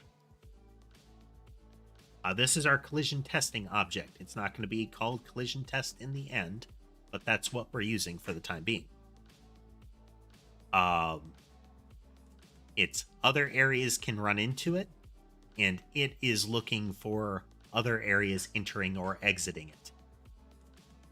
It exists in enemy space, and it's looking in player space. Like, it cares if it runs into the player. It doesn't care about anything else. But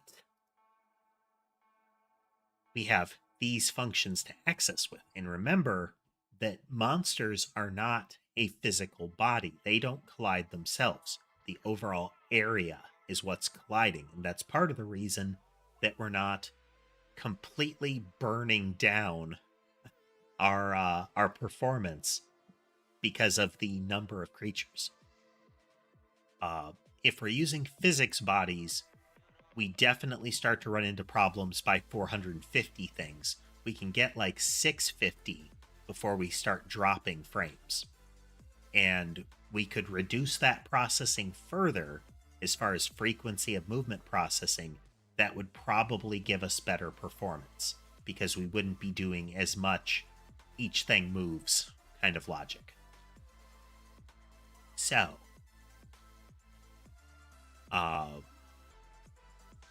So we can say something entered, another area entered, perhaps a bullet. That would give us the identifier of the area. That doesn't help us because the area is the entire world.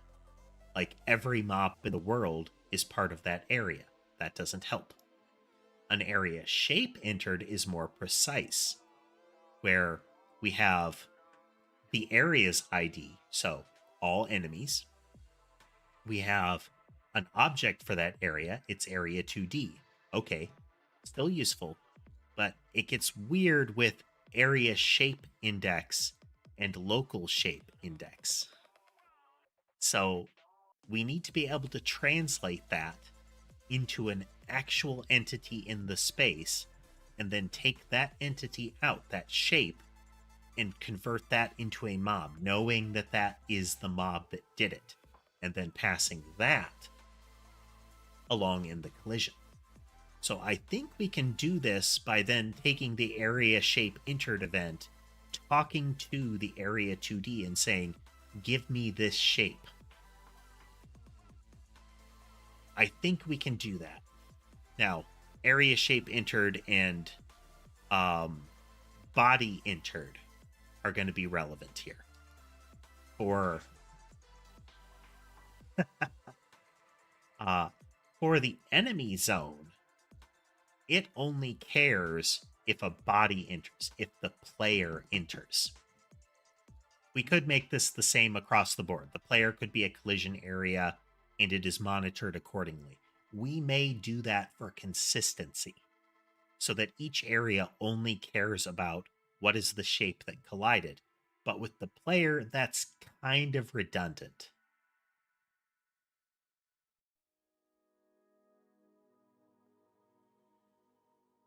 Well, that'll give you plenty of time, Drew, before it causes a problem. Or at least before it's going to reach you.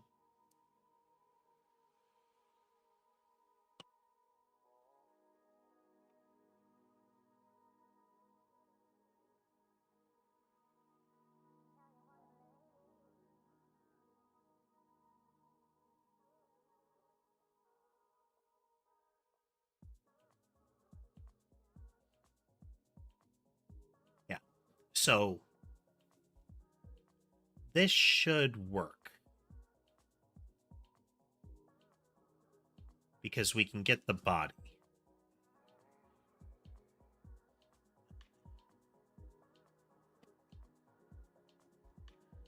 Okay. Making progress. We're making progress. So we can't really differentiate with the collision areas. So what we're going to do is we need to be able to handle it universally. I don't want to have to care about a special case for players. Like, I don't want to have special code just for the enemy collision test world that says, oh, I subscribe to the player collision because I know that I'm the bullet collision logic. Because if I change the structure of the player to not be a generic physics body, then we still run into issues. But is that really a problem? Because the collision, the world colliders here, the collision zones, or whatever I want to call them,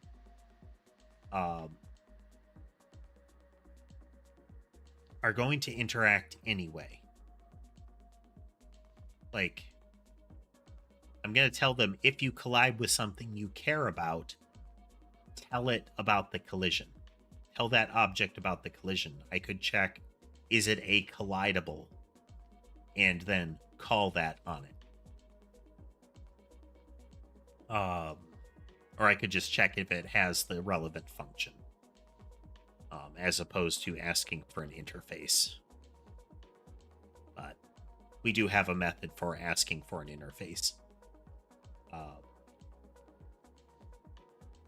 And then the player one could be a special case.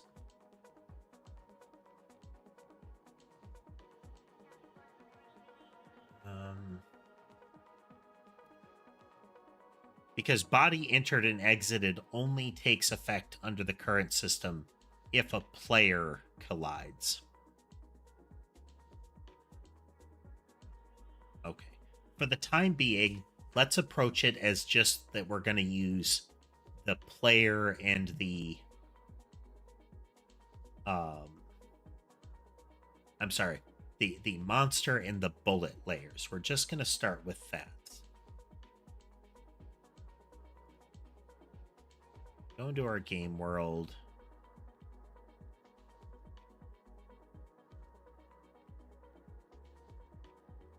Monster collision zone is monster collision zone.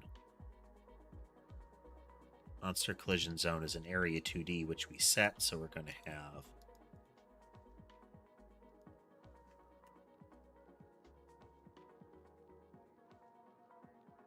just so. And we should be able to make a special type, a collision zone, that will handle this. We want everything inside of it to be arbitrary. Like, we don't really care specifically what it is. We only care if there's a collision. We should make a kill zone collision area too. We'll handle that in a moment. Kill zone collision is going to be relevant for bullets and monsters. We need to remove them if they hit the kill zone. The kill zone being this area.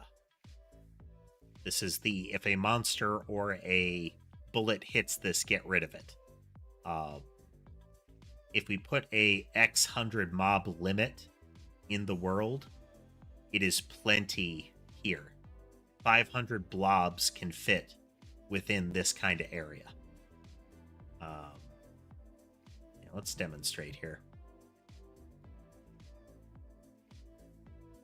We have a limiter here. Let's say if it is less than or equal to 500, we will check.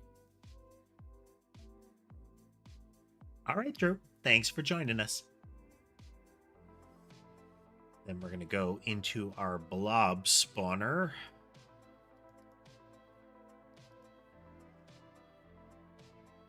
And we will say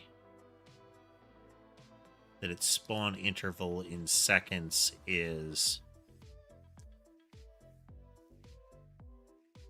10 times a second.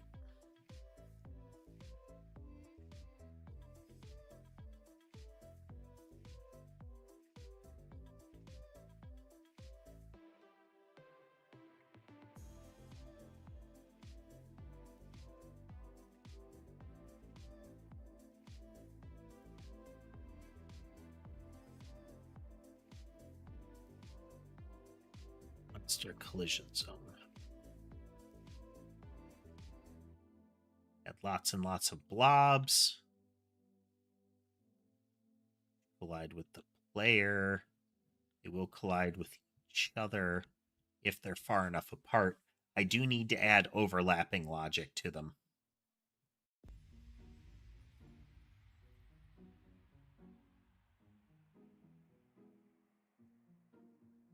Okay, we're going to go in and we are going to check our errors here a moment. Okay, yeah, we solved that. I'm going to go into our monitor.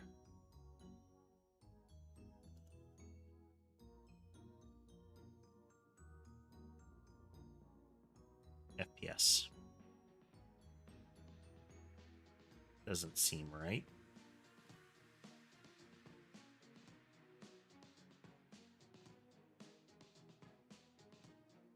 Oh. Kitty cats are doing great, Copper. This is not as good as it was. What if we slow down their processing?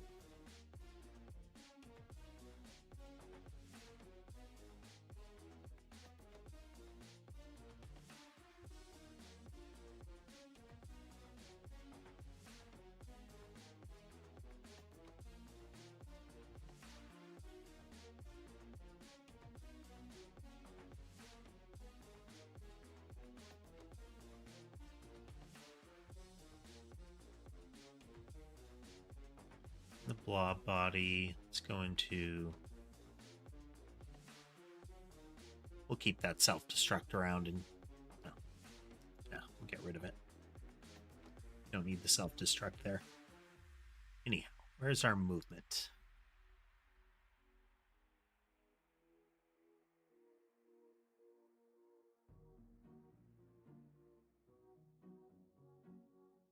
Ready... Calls move during physics process, but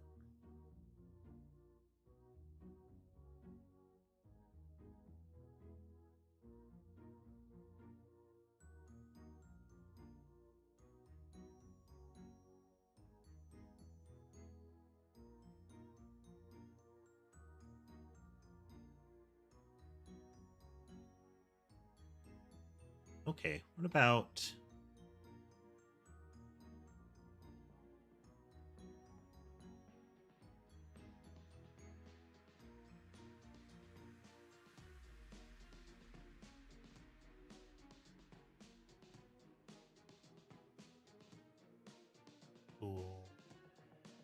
False.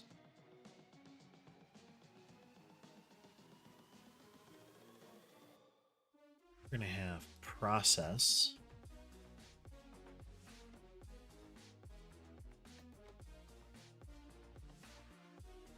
Update is equal to true. If frame update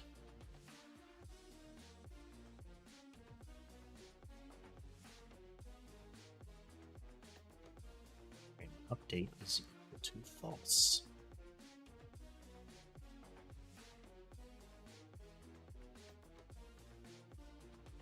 Okay, they're only going to update their physics once a frame. I'm keeping it in physics process just in case. Go into our debugger, into our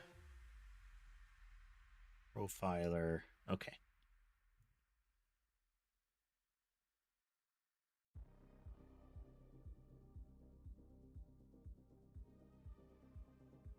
We're hitting about 400 mobs before it plummets.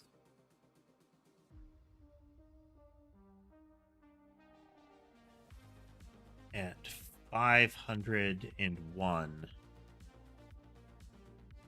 we're able to hold stable at about 30 frames a second.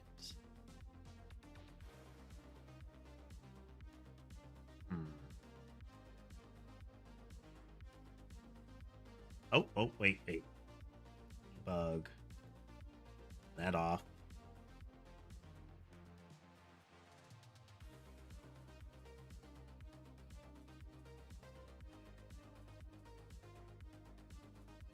We're turning off the visible collision shapes because that's going to be some extra visual processing going on every time there's a collision, which is going to happen a lot.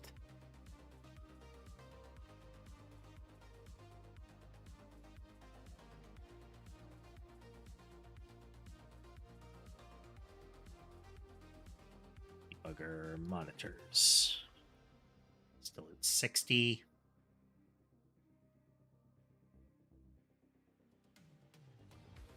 $400. Starting to drop. At about 500. So we look at it, we come back. Okay, it holds better this way. It's still very, very busy. I'm sure there's other optimization we can do, but if there's 500 things on the screen, the player is kind of hosed.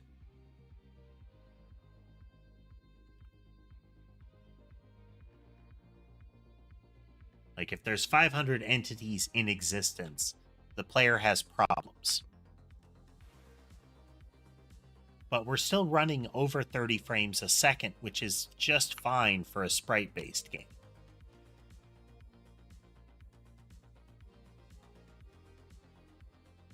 Yeah. Look at him go. They have swarms of little blob buddies.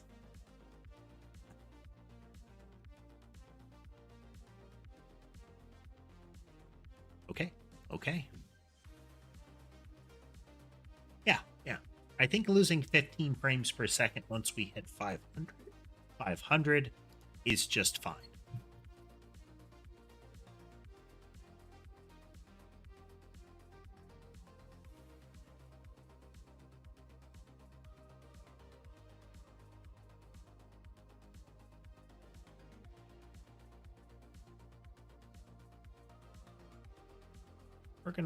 We're gonna leave that in for now.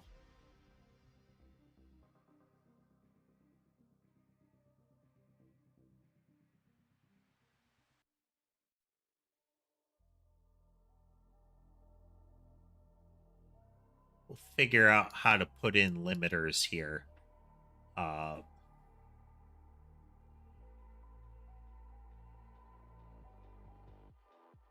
If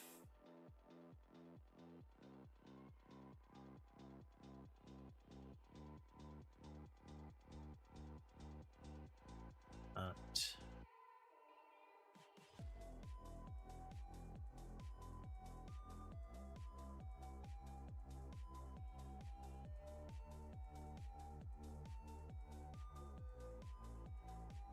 nodes dot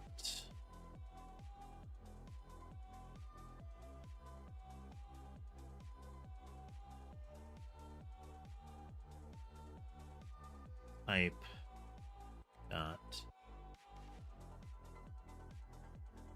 monster.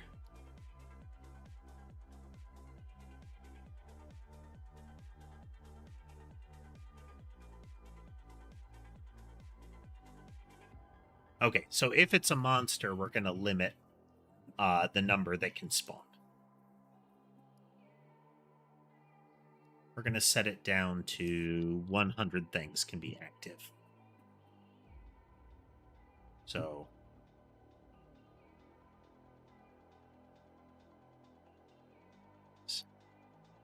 less than 100.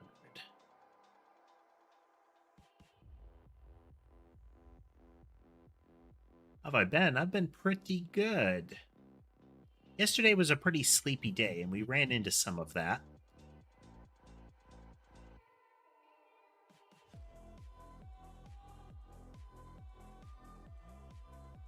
There's our global nodes.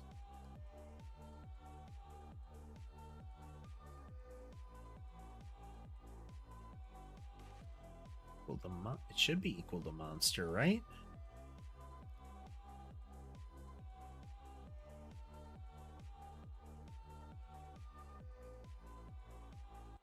Nice movement.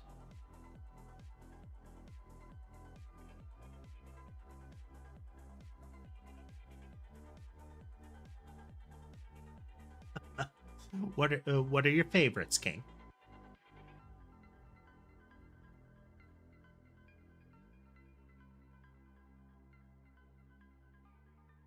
The blob body that does it. Bubble type is 0.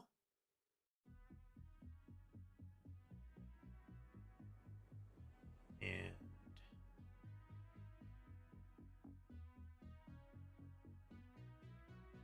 spawner. I think I know what it is.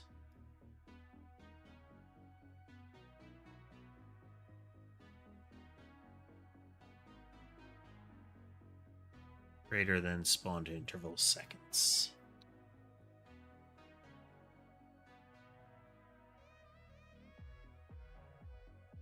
That's 0, and this is less than 100.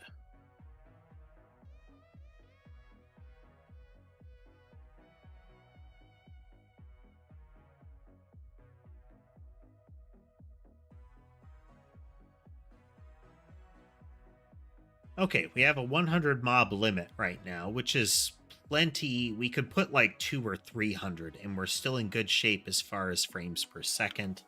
Let's go back in there, and we're going to say less than 300 in our monitors.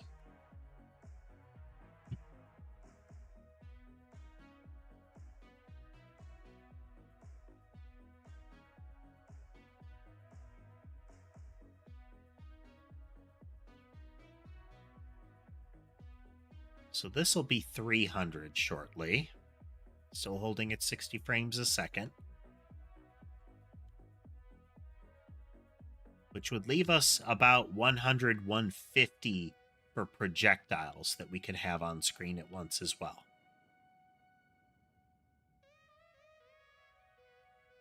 Should also see about making sure that the player is always at the highest tier in the art here. We go into the game scene and we collapse all of this stuff. Move the player down here. You see how the player is now shown on top.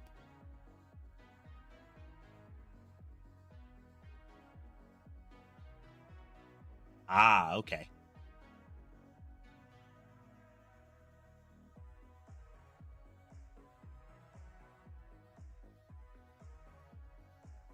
Yeah. We have collision. We're sitting in a nice 60 frames a second.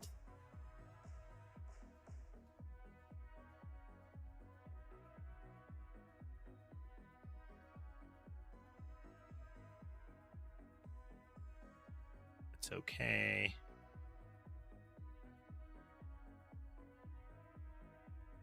Oh, that's okay for now. Okay. So we can actually move on to our next target now. Quick break, and then we'll get into that.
And we're back.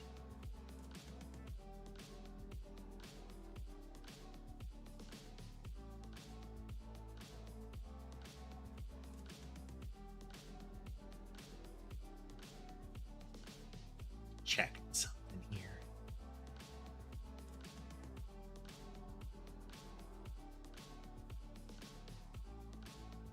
Okay.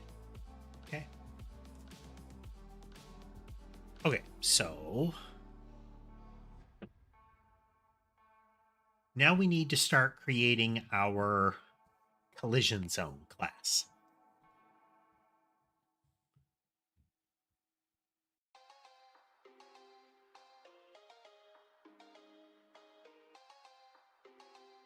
I time you out. Well, okay.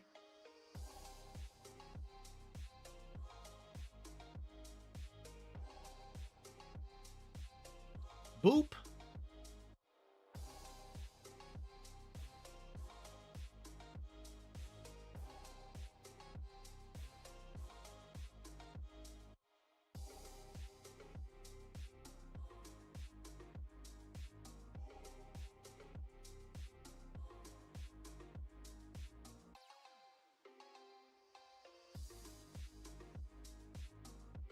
Okay, so a collision zone. We'll figure out where to put it in a little bit here, but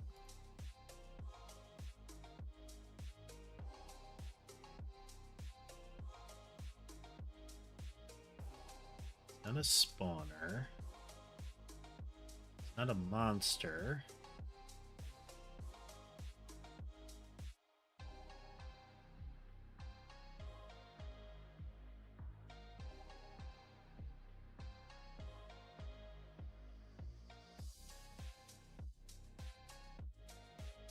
It's going to extend area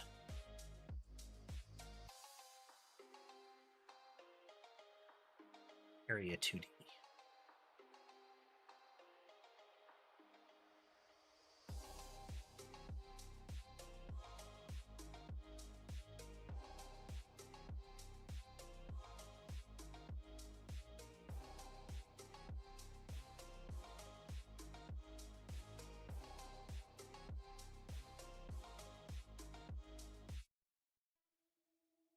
Okay, it's an area 2D, so we should be able to change its type.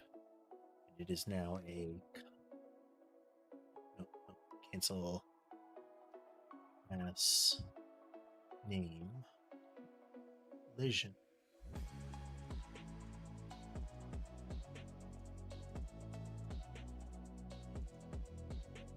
Let's double check.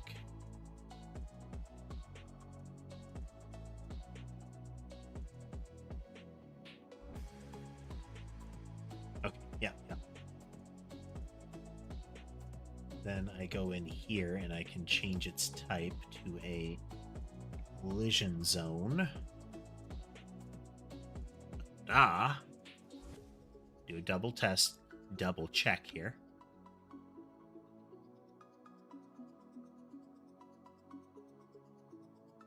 Still behaving. Okay.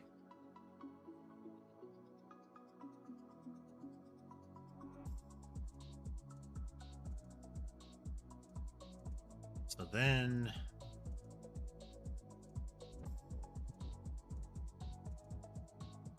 we need logic for attaching events here.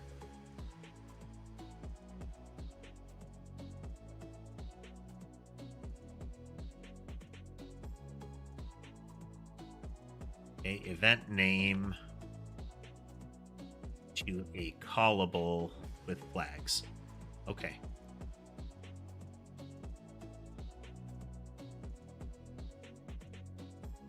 So what it'll need is it will need a collision mask as well as a what it is. To adjust that camera again or adjust the blankets.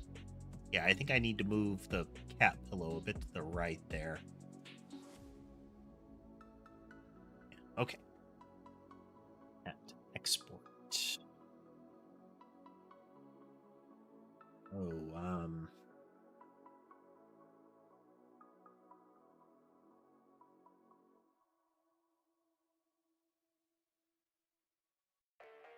hate having to do it this way. This is asking for trouble, but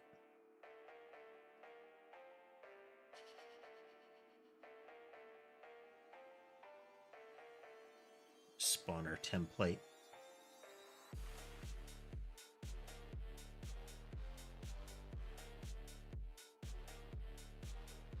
I thought it was in templates.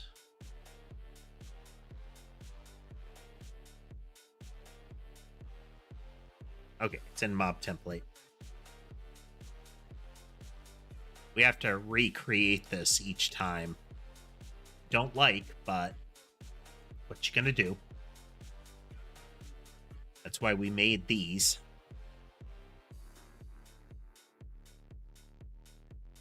I do wish I could, like, macro all of this. Save me some time. I'll do that. About this.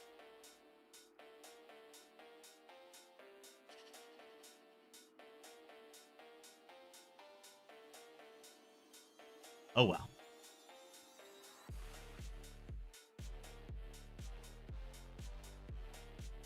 That collision zone.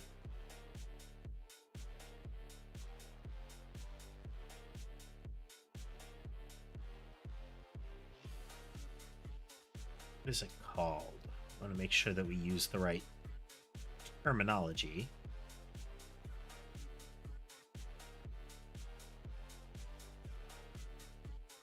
Old.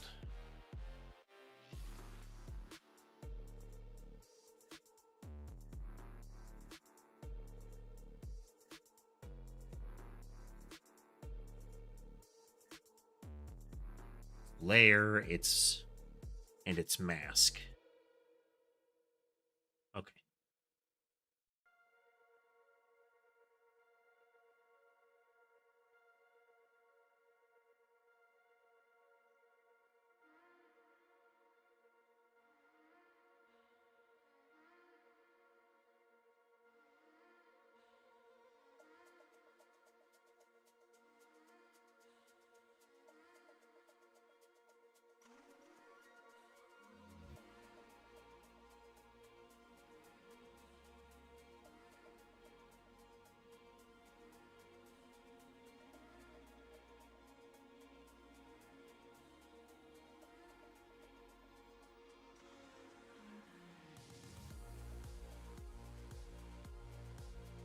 Oh.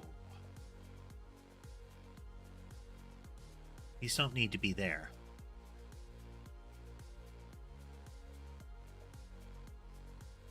It's already a property of them. It's already a property of them. So if I look, they already have collision layer and collision mask. We've already got that. So it looks for player. It is enemy. Okay. So then we need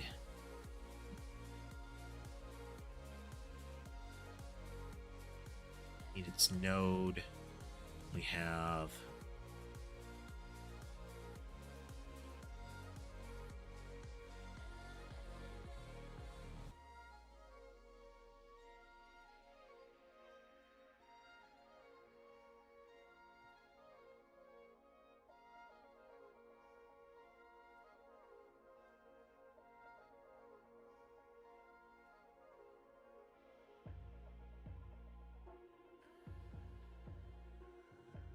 okay, we're going to treat both of them here.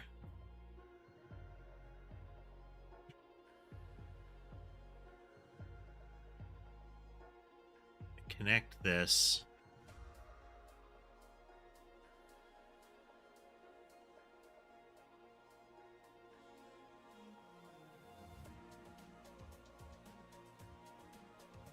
Area entered and then body entered.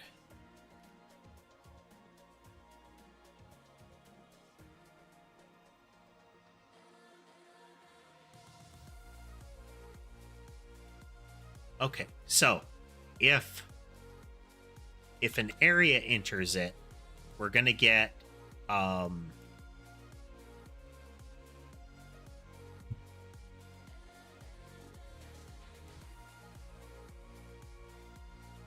received area entered, and we're gonna figure out what the shape was.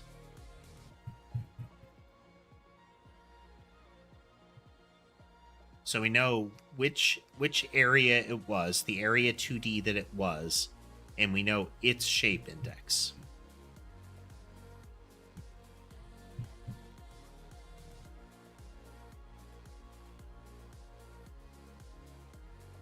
And then if it's a body, we have the body. If it's the body, we can directly tell if the body is...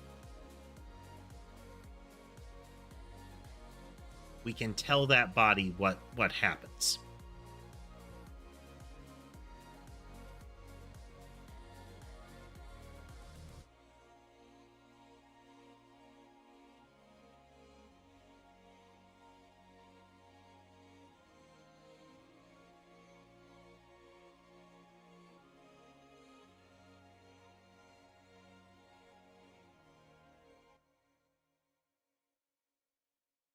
Okay, no, we need body shape entered.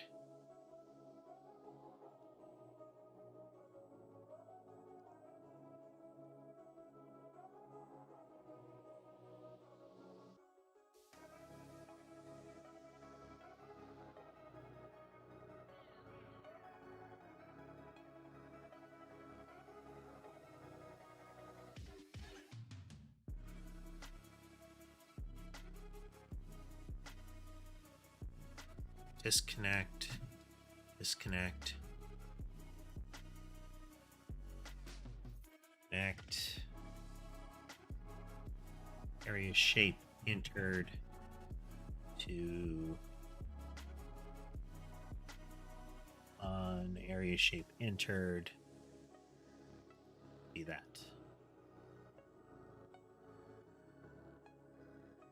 That. That.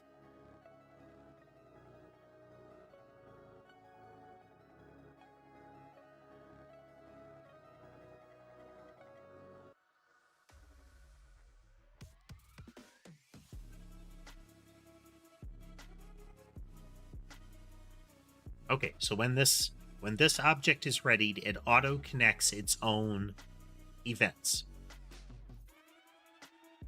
Okay. I had been setting them up, but I was setting them up on this individual one, which is not what we want. We want this to automatically happen.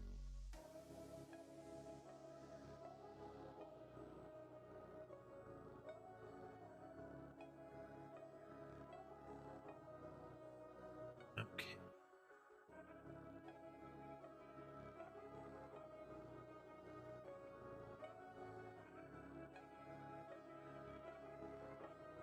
Looking for...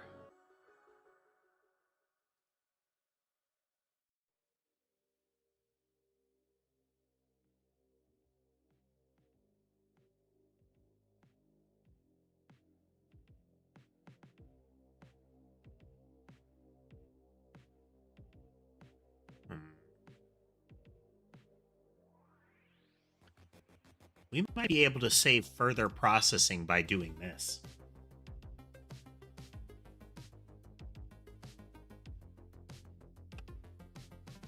Instead of having the avoidance movement, the bounce out happening during that, we could actually have it steer to adjust based on this logic, but we'll get there.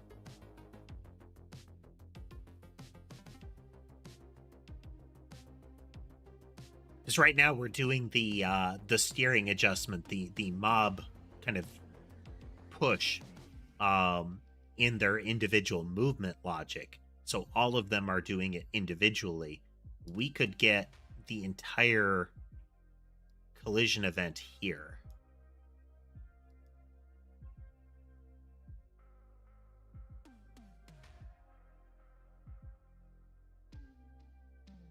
It'll just be the one. That won't do. Same with that.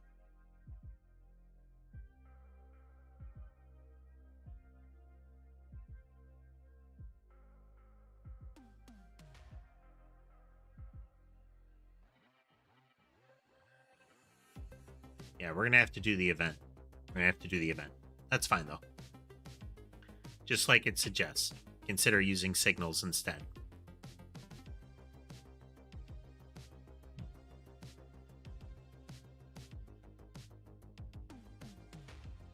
Yeah.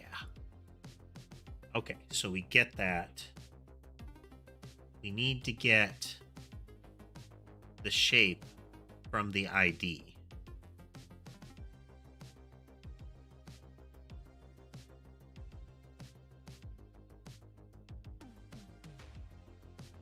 So do we have a way to get that here?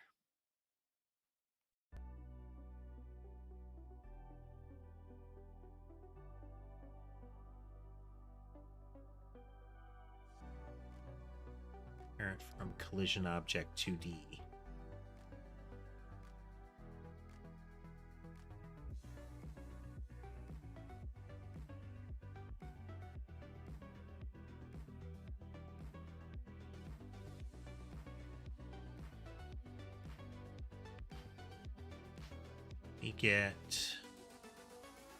We don't care about the area ID.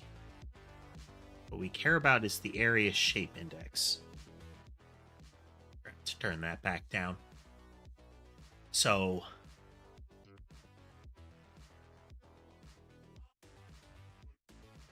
indices of the intersecting shapes from this area and the other area respectively. Values can be used with the physics server 2D. Okay.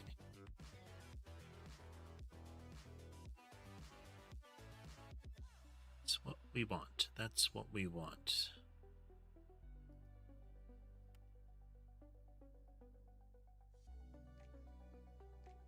Server 2D. Need some gets. We need gets.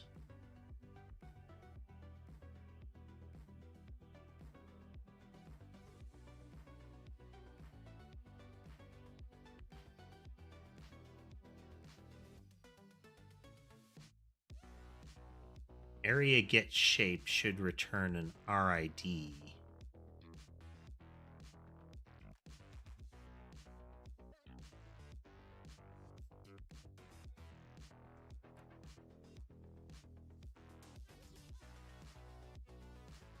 Okay, then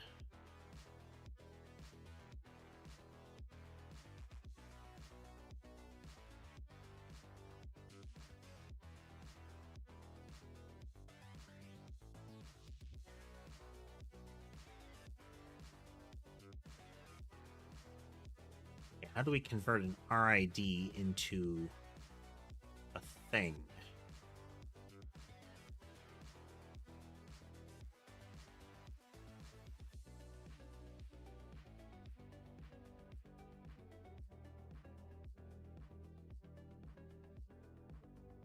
Window management.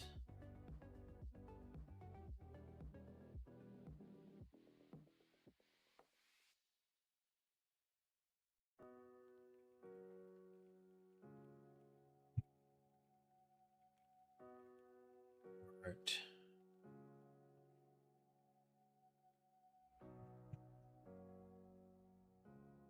How about node 2D?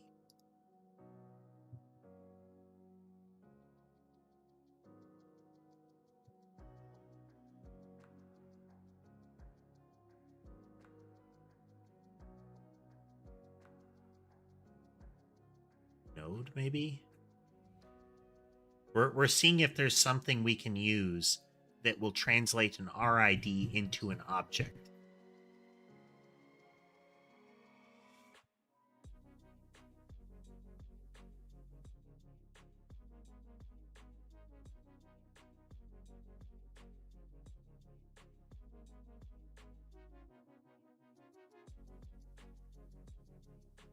Node.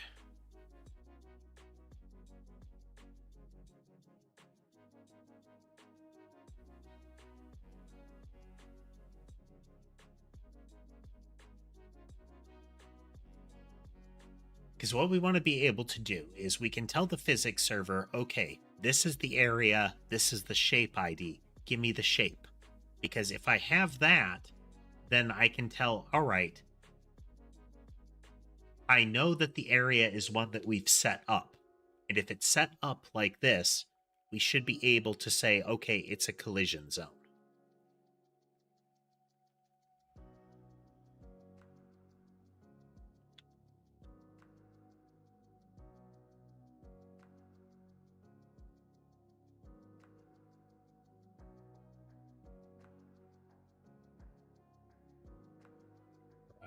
Override.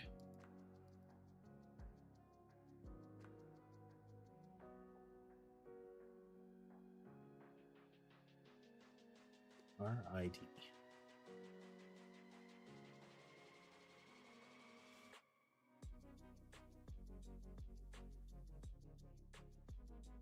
Project.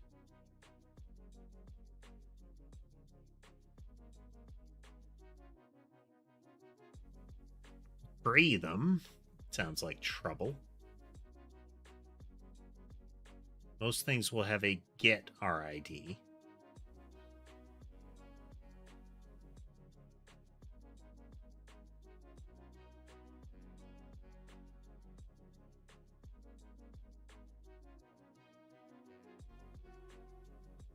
We don't just want to get it, we want to identify the body that is from that RID.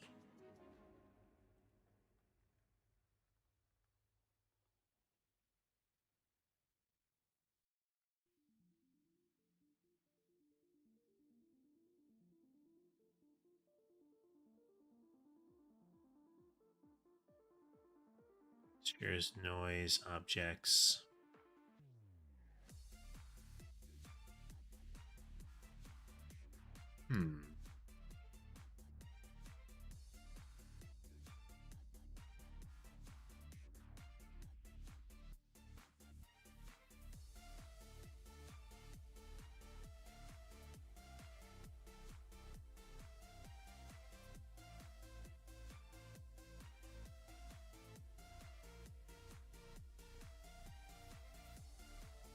Look at our methods again, see if we have a clean way of doing that.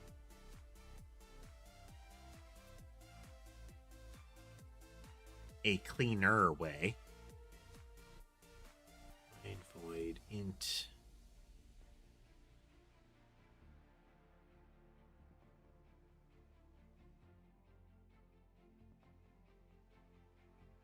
Variant types. Ew.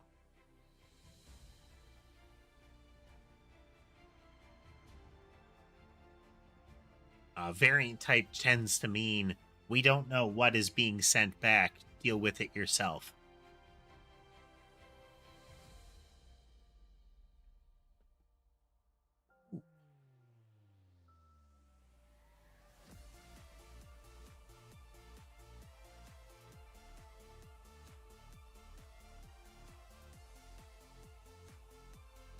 Not that.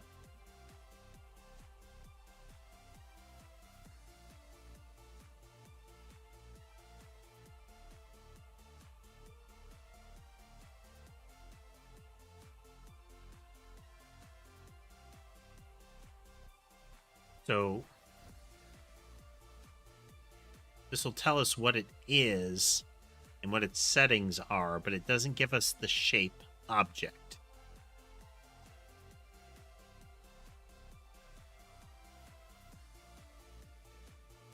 Yeah, we can get the RID of the shape.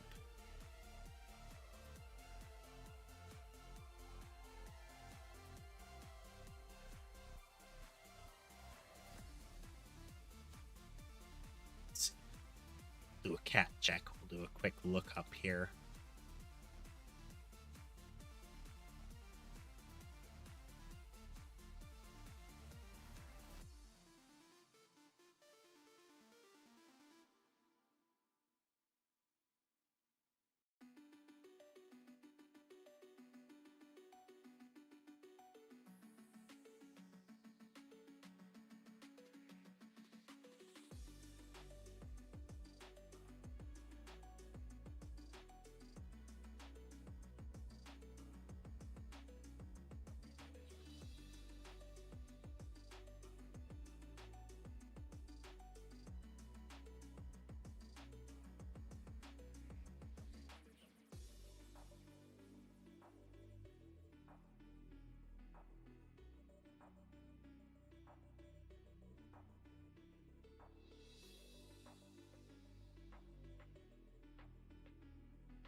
Object instance ID.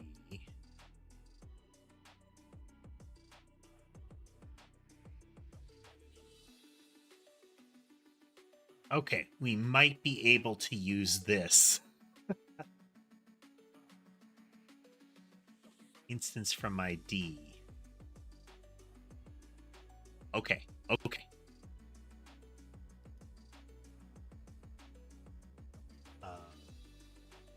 Odd. Come on, cameras.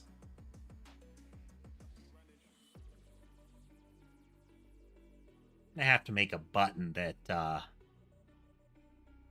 cycles all of the cameras off so that I can cycle one of them on.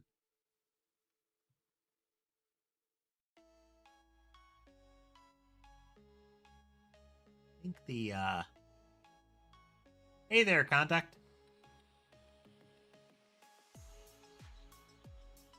So the bed camera isn't playing nice today. Wonder if I finally managed to jostle it one too many times. Okay, so if we area get object instance ID from the RID. All right, song and dance time. Song and dance time. So we go into our collision zone. So we have an area RID. Sorry. We have... What's it?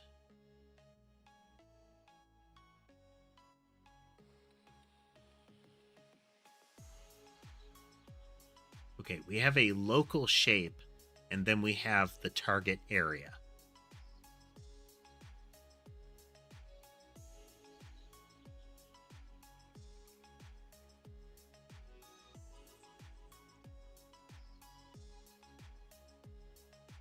So this is the area that we've got. Like, this is what collided with us, and this is its shape. This is our local shape.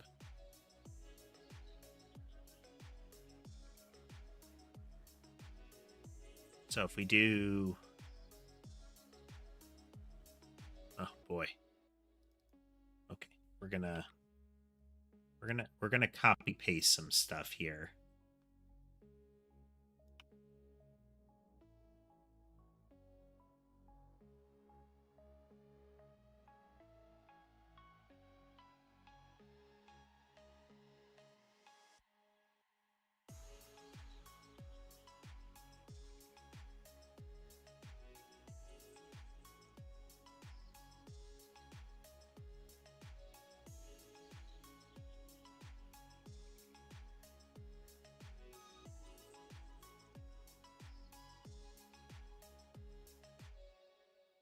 How you doing, conduct? Okay, so we need an area shape. So to get that, we need the RID.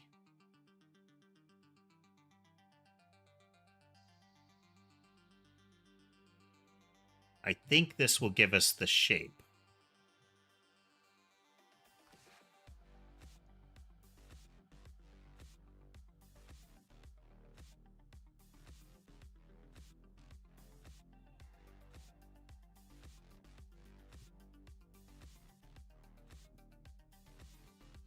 No, that won't. We need... That's the whole area.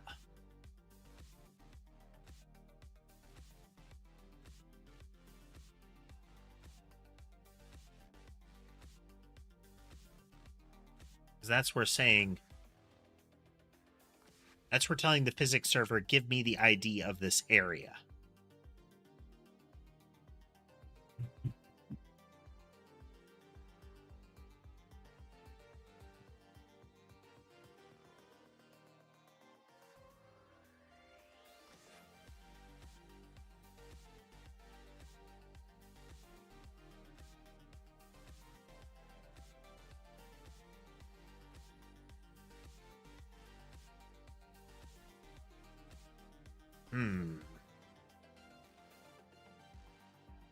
So for those joining us, what we've got is we're working on a game in Godot engine, and we have a collision area, or an area 2D, that we're using in place of individual physics bodies to help with performance. Because we don't want to be doing as many collision checks as we have been. There's further optimization we can do, but we're able to get 300-400 entities on screen without losing any FPS at the moment. We want to get more, but we'll have to work on it.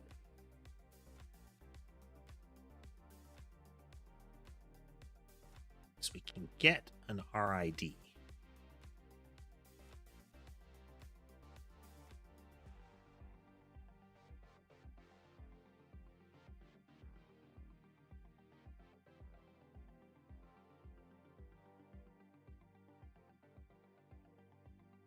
Canvas.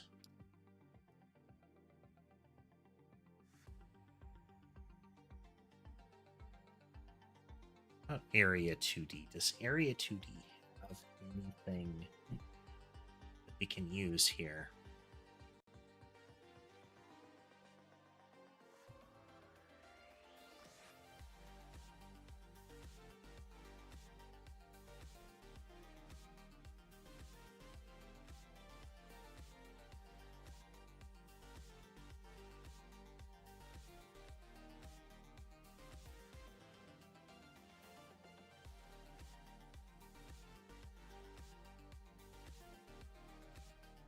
Getting the collision shape 2D node from the shape index.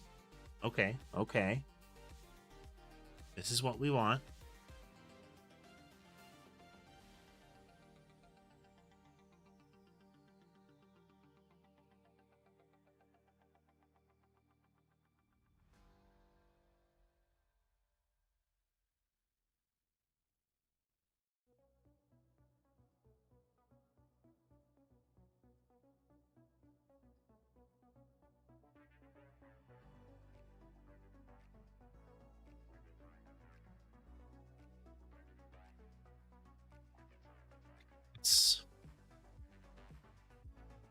This is what we need.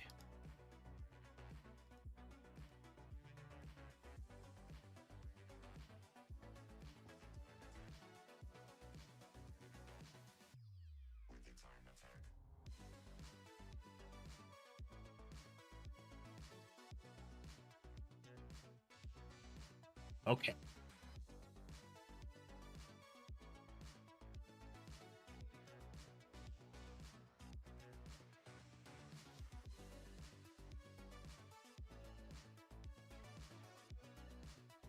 Get shape owner, get owner.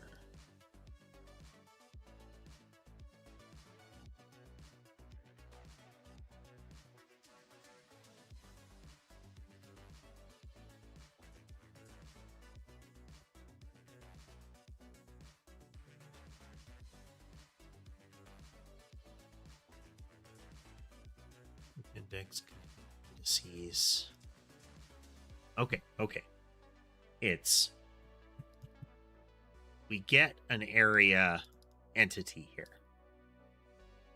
So that is what we bumped into. But our local shape index is what we care about first.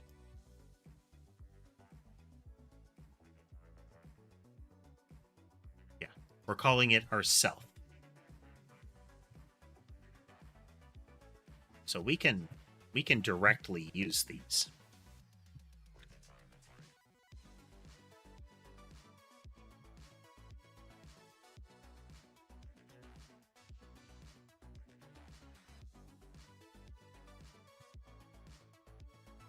So we have the other shape node, which should tell us the the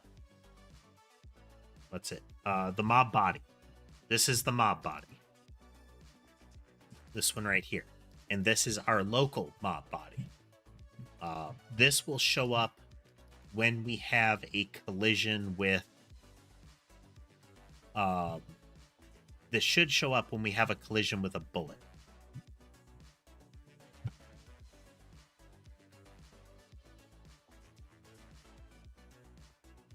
Okay.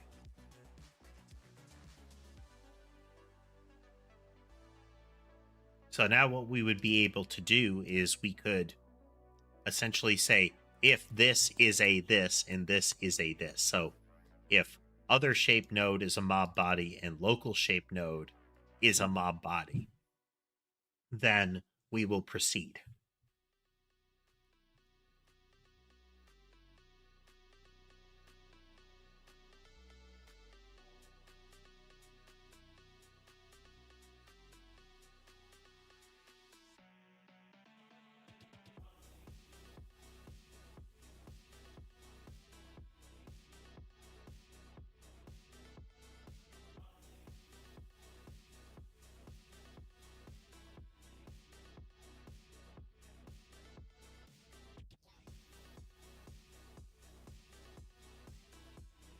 Can I not do this?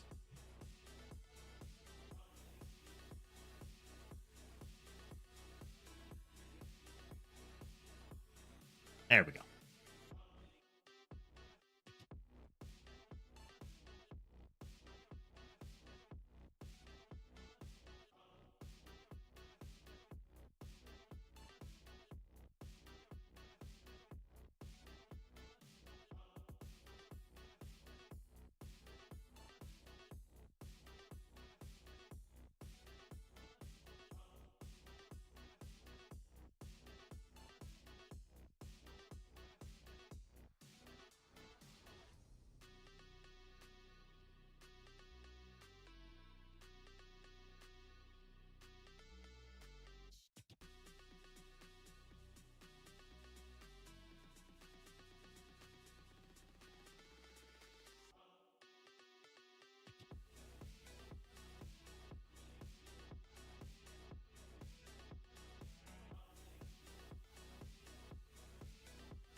Now we're going to cast them into mob bodies because we know they are mob bodies.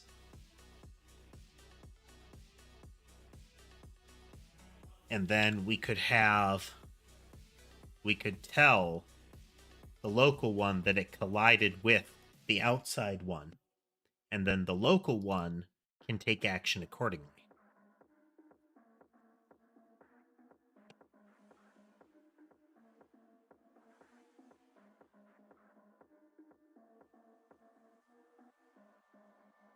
Go into our spawner. We are attaching an event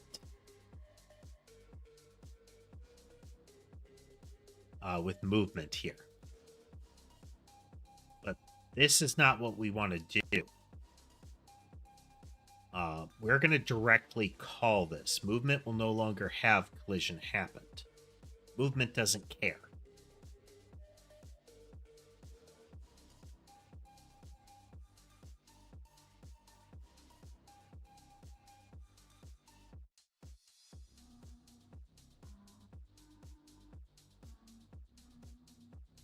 So we're going to go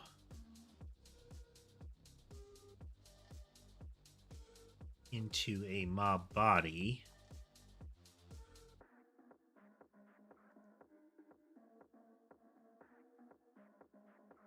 We're going to have a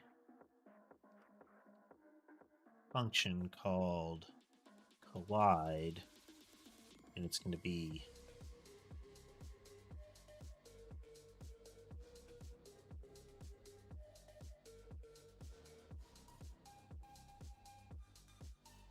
we could have special logic for colliding with a wall, but that's not really how this kind of game would work.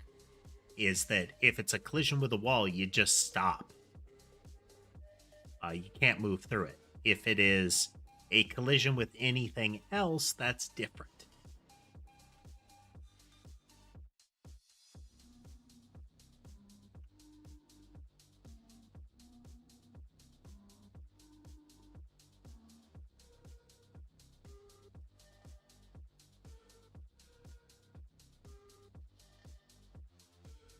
We're going to need a way to shorthand this. But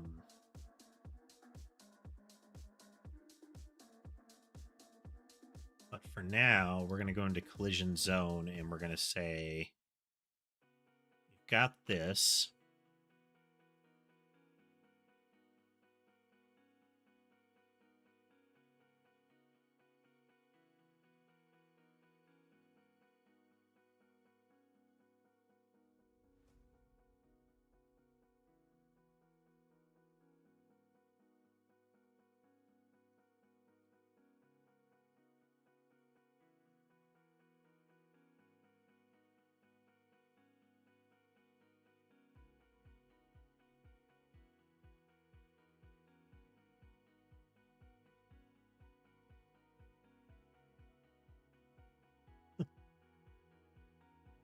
All right, Maymoon. Well, thanks for coming through. I do get a lot of folks that just lurk, so don't worry about that. It's just fine if you want to do that in the future as well. Have a good day.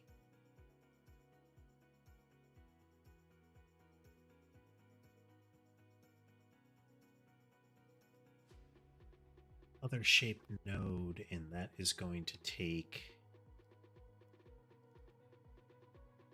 an area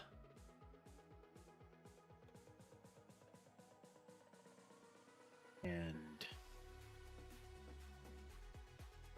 area shape index, and it's going to return a node. It's going to do this.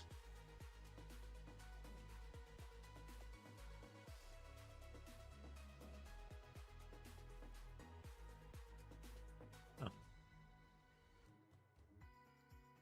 Shape node.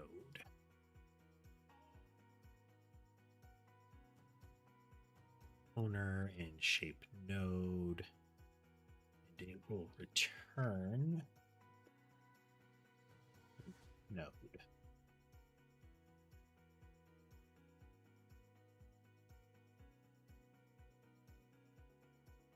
Area and area shape index and shape owner.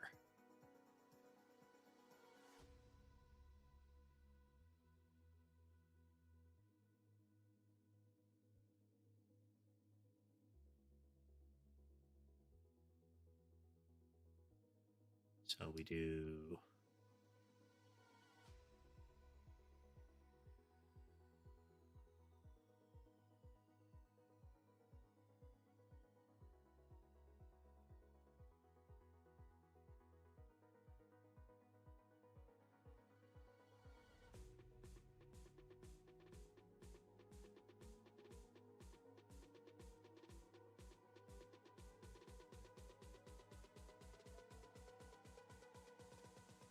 so. Then we're going to do that again.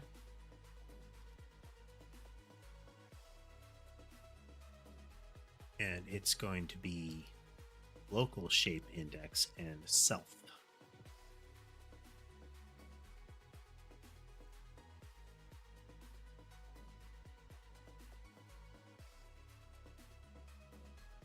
Okay, cleans that up a little bit.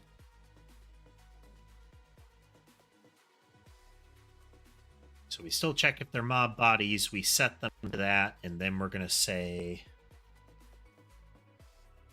local mob.collide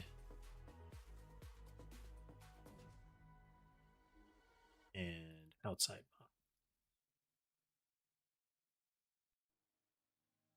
mob. Okay. In theory, that's all it should take. Now,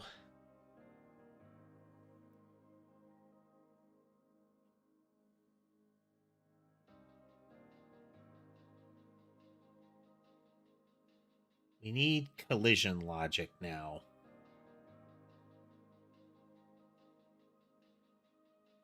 But for the time being, we're just gonna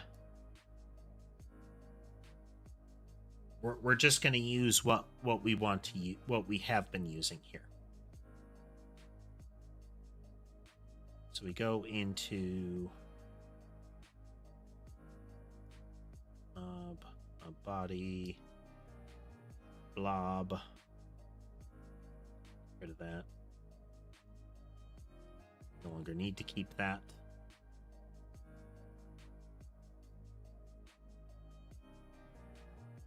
Blob body is hurtable.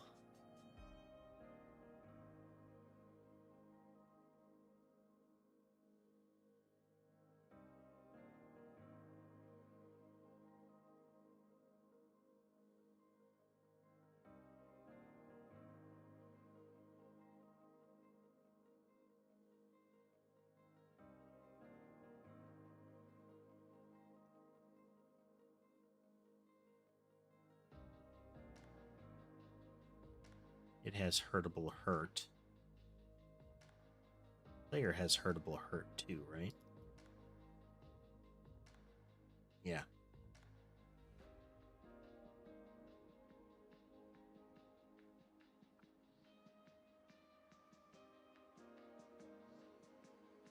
We aren't using targetable at the moment. So that's largely irrelevant.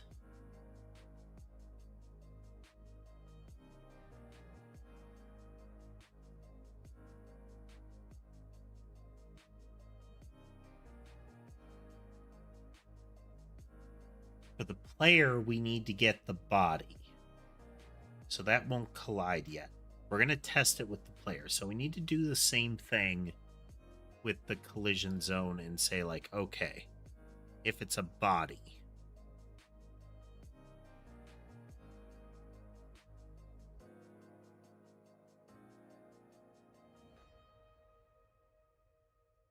we don't care about the body shape index at this point, but we do care about the local shape.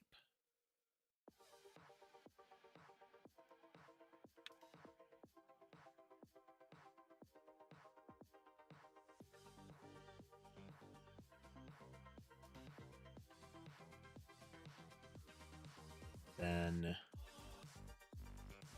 we're going to grab this and just use the first property on it.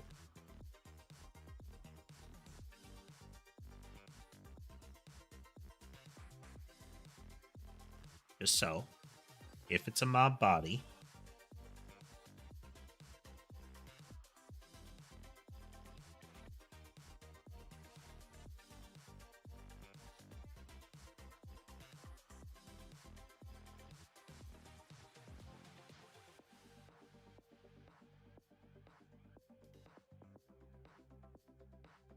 all right, all right.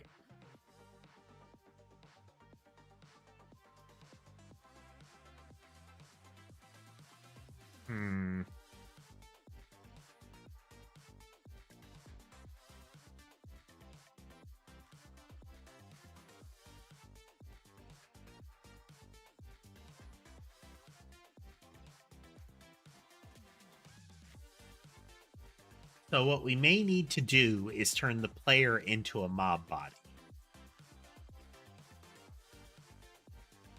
And have a special movement type for the player. Because then we can treat the player in all ways like an arbitrary mob. And I think that's what we're going to do next time. All right, all right. Yeah, I think that's what we're going to pick up next time then. We have the collision shape, the collision property thing, the collision zone. And this will also let us extend into the idea of having a collision zone track how many things are in it. And then we'll be able to have functions for, hey, tell me how many things are in the monster file. It'll also be an opportunity for us to go in and say, like, okay, what's outside this area or that kind of thing. We will ultimately need a way to flush an area out and similar. But for the time being, that's what we'll need. We'll need to change the player into a mob. I mean, it makes sense. The player is a mobile object, so we should be good. We should be good. Yeah, yeah. Oh, I hope everybody had a good time today. We made a lot of progress. I think there's still some improvement we can do to mob movement to optimize that raycast behavior, tighten it down. We're doing a lot more processing than we need to. Like I mentioned, we might be able to do it by handling all the physics processing at once and see how that does. But we'll have to check. That's a whole other can of worms. The going through and saying like, okay, everything in this pool, we're going to do the movement and then we're going to do the checking and see if we have to apply any new stuff.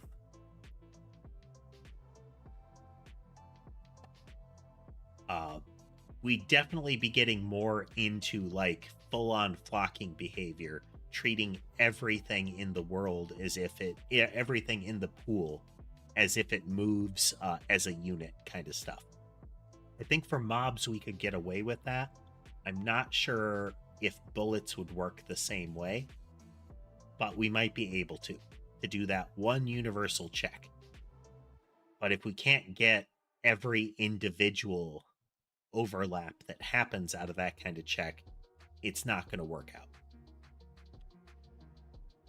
But yeah, I hope everybody had a good time tonight. If you like what you saw and you haven't already, consider liking, following, subscribing, that kind of thing. It'll help you see content like this in the future, and hopefully I'll see you in another stream. But with all that said, I hope you have a good rest of your day, and I hope you have a good rest of your day.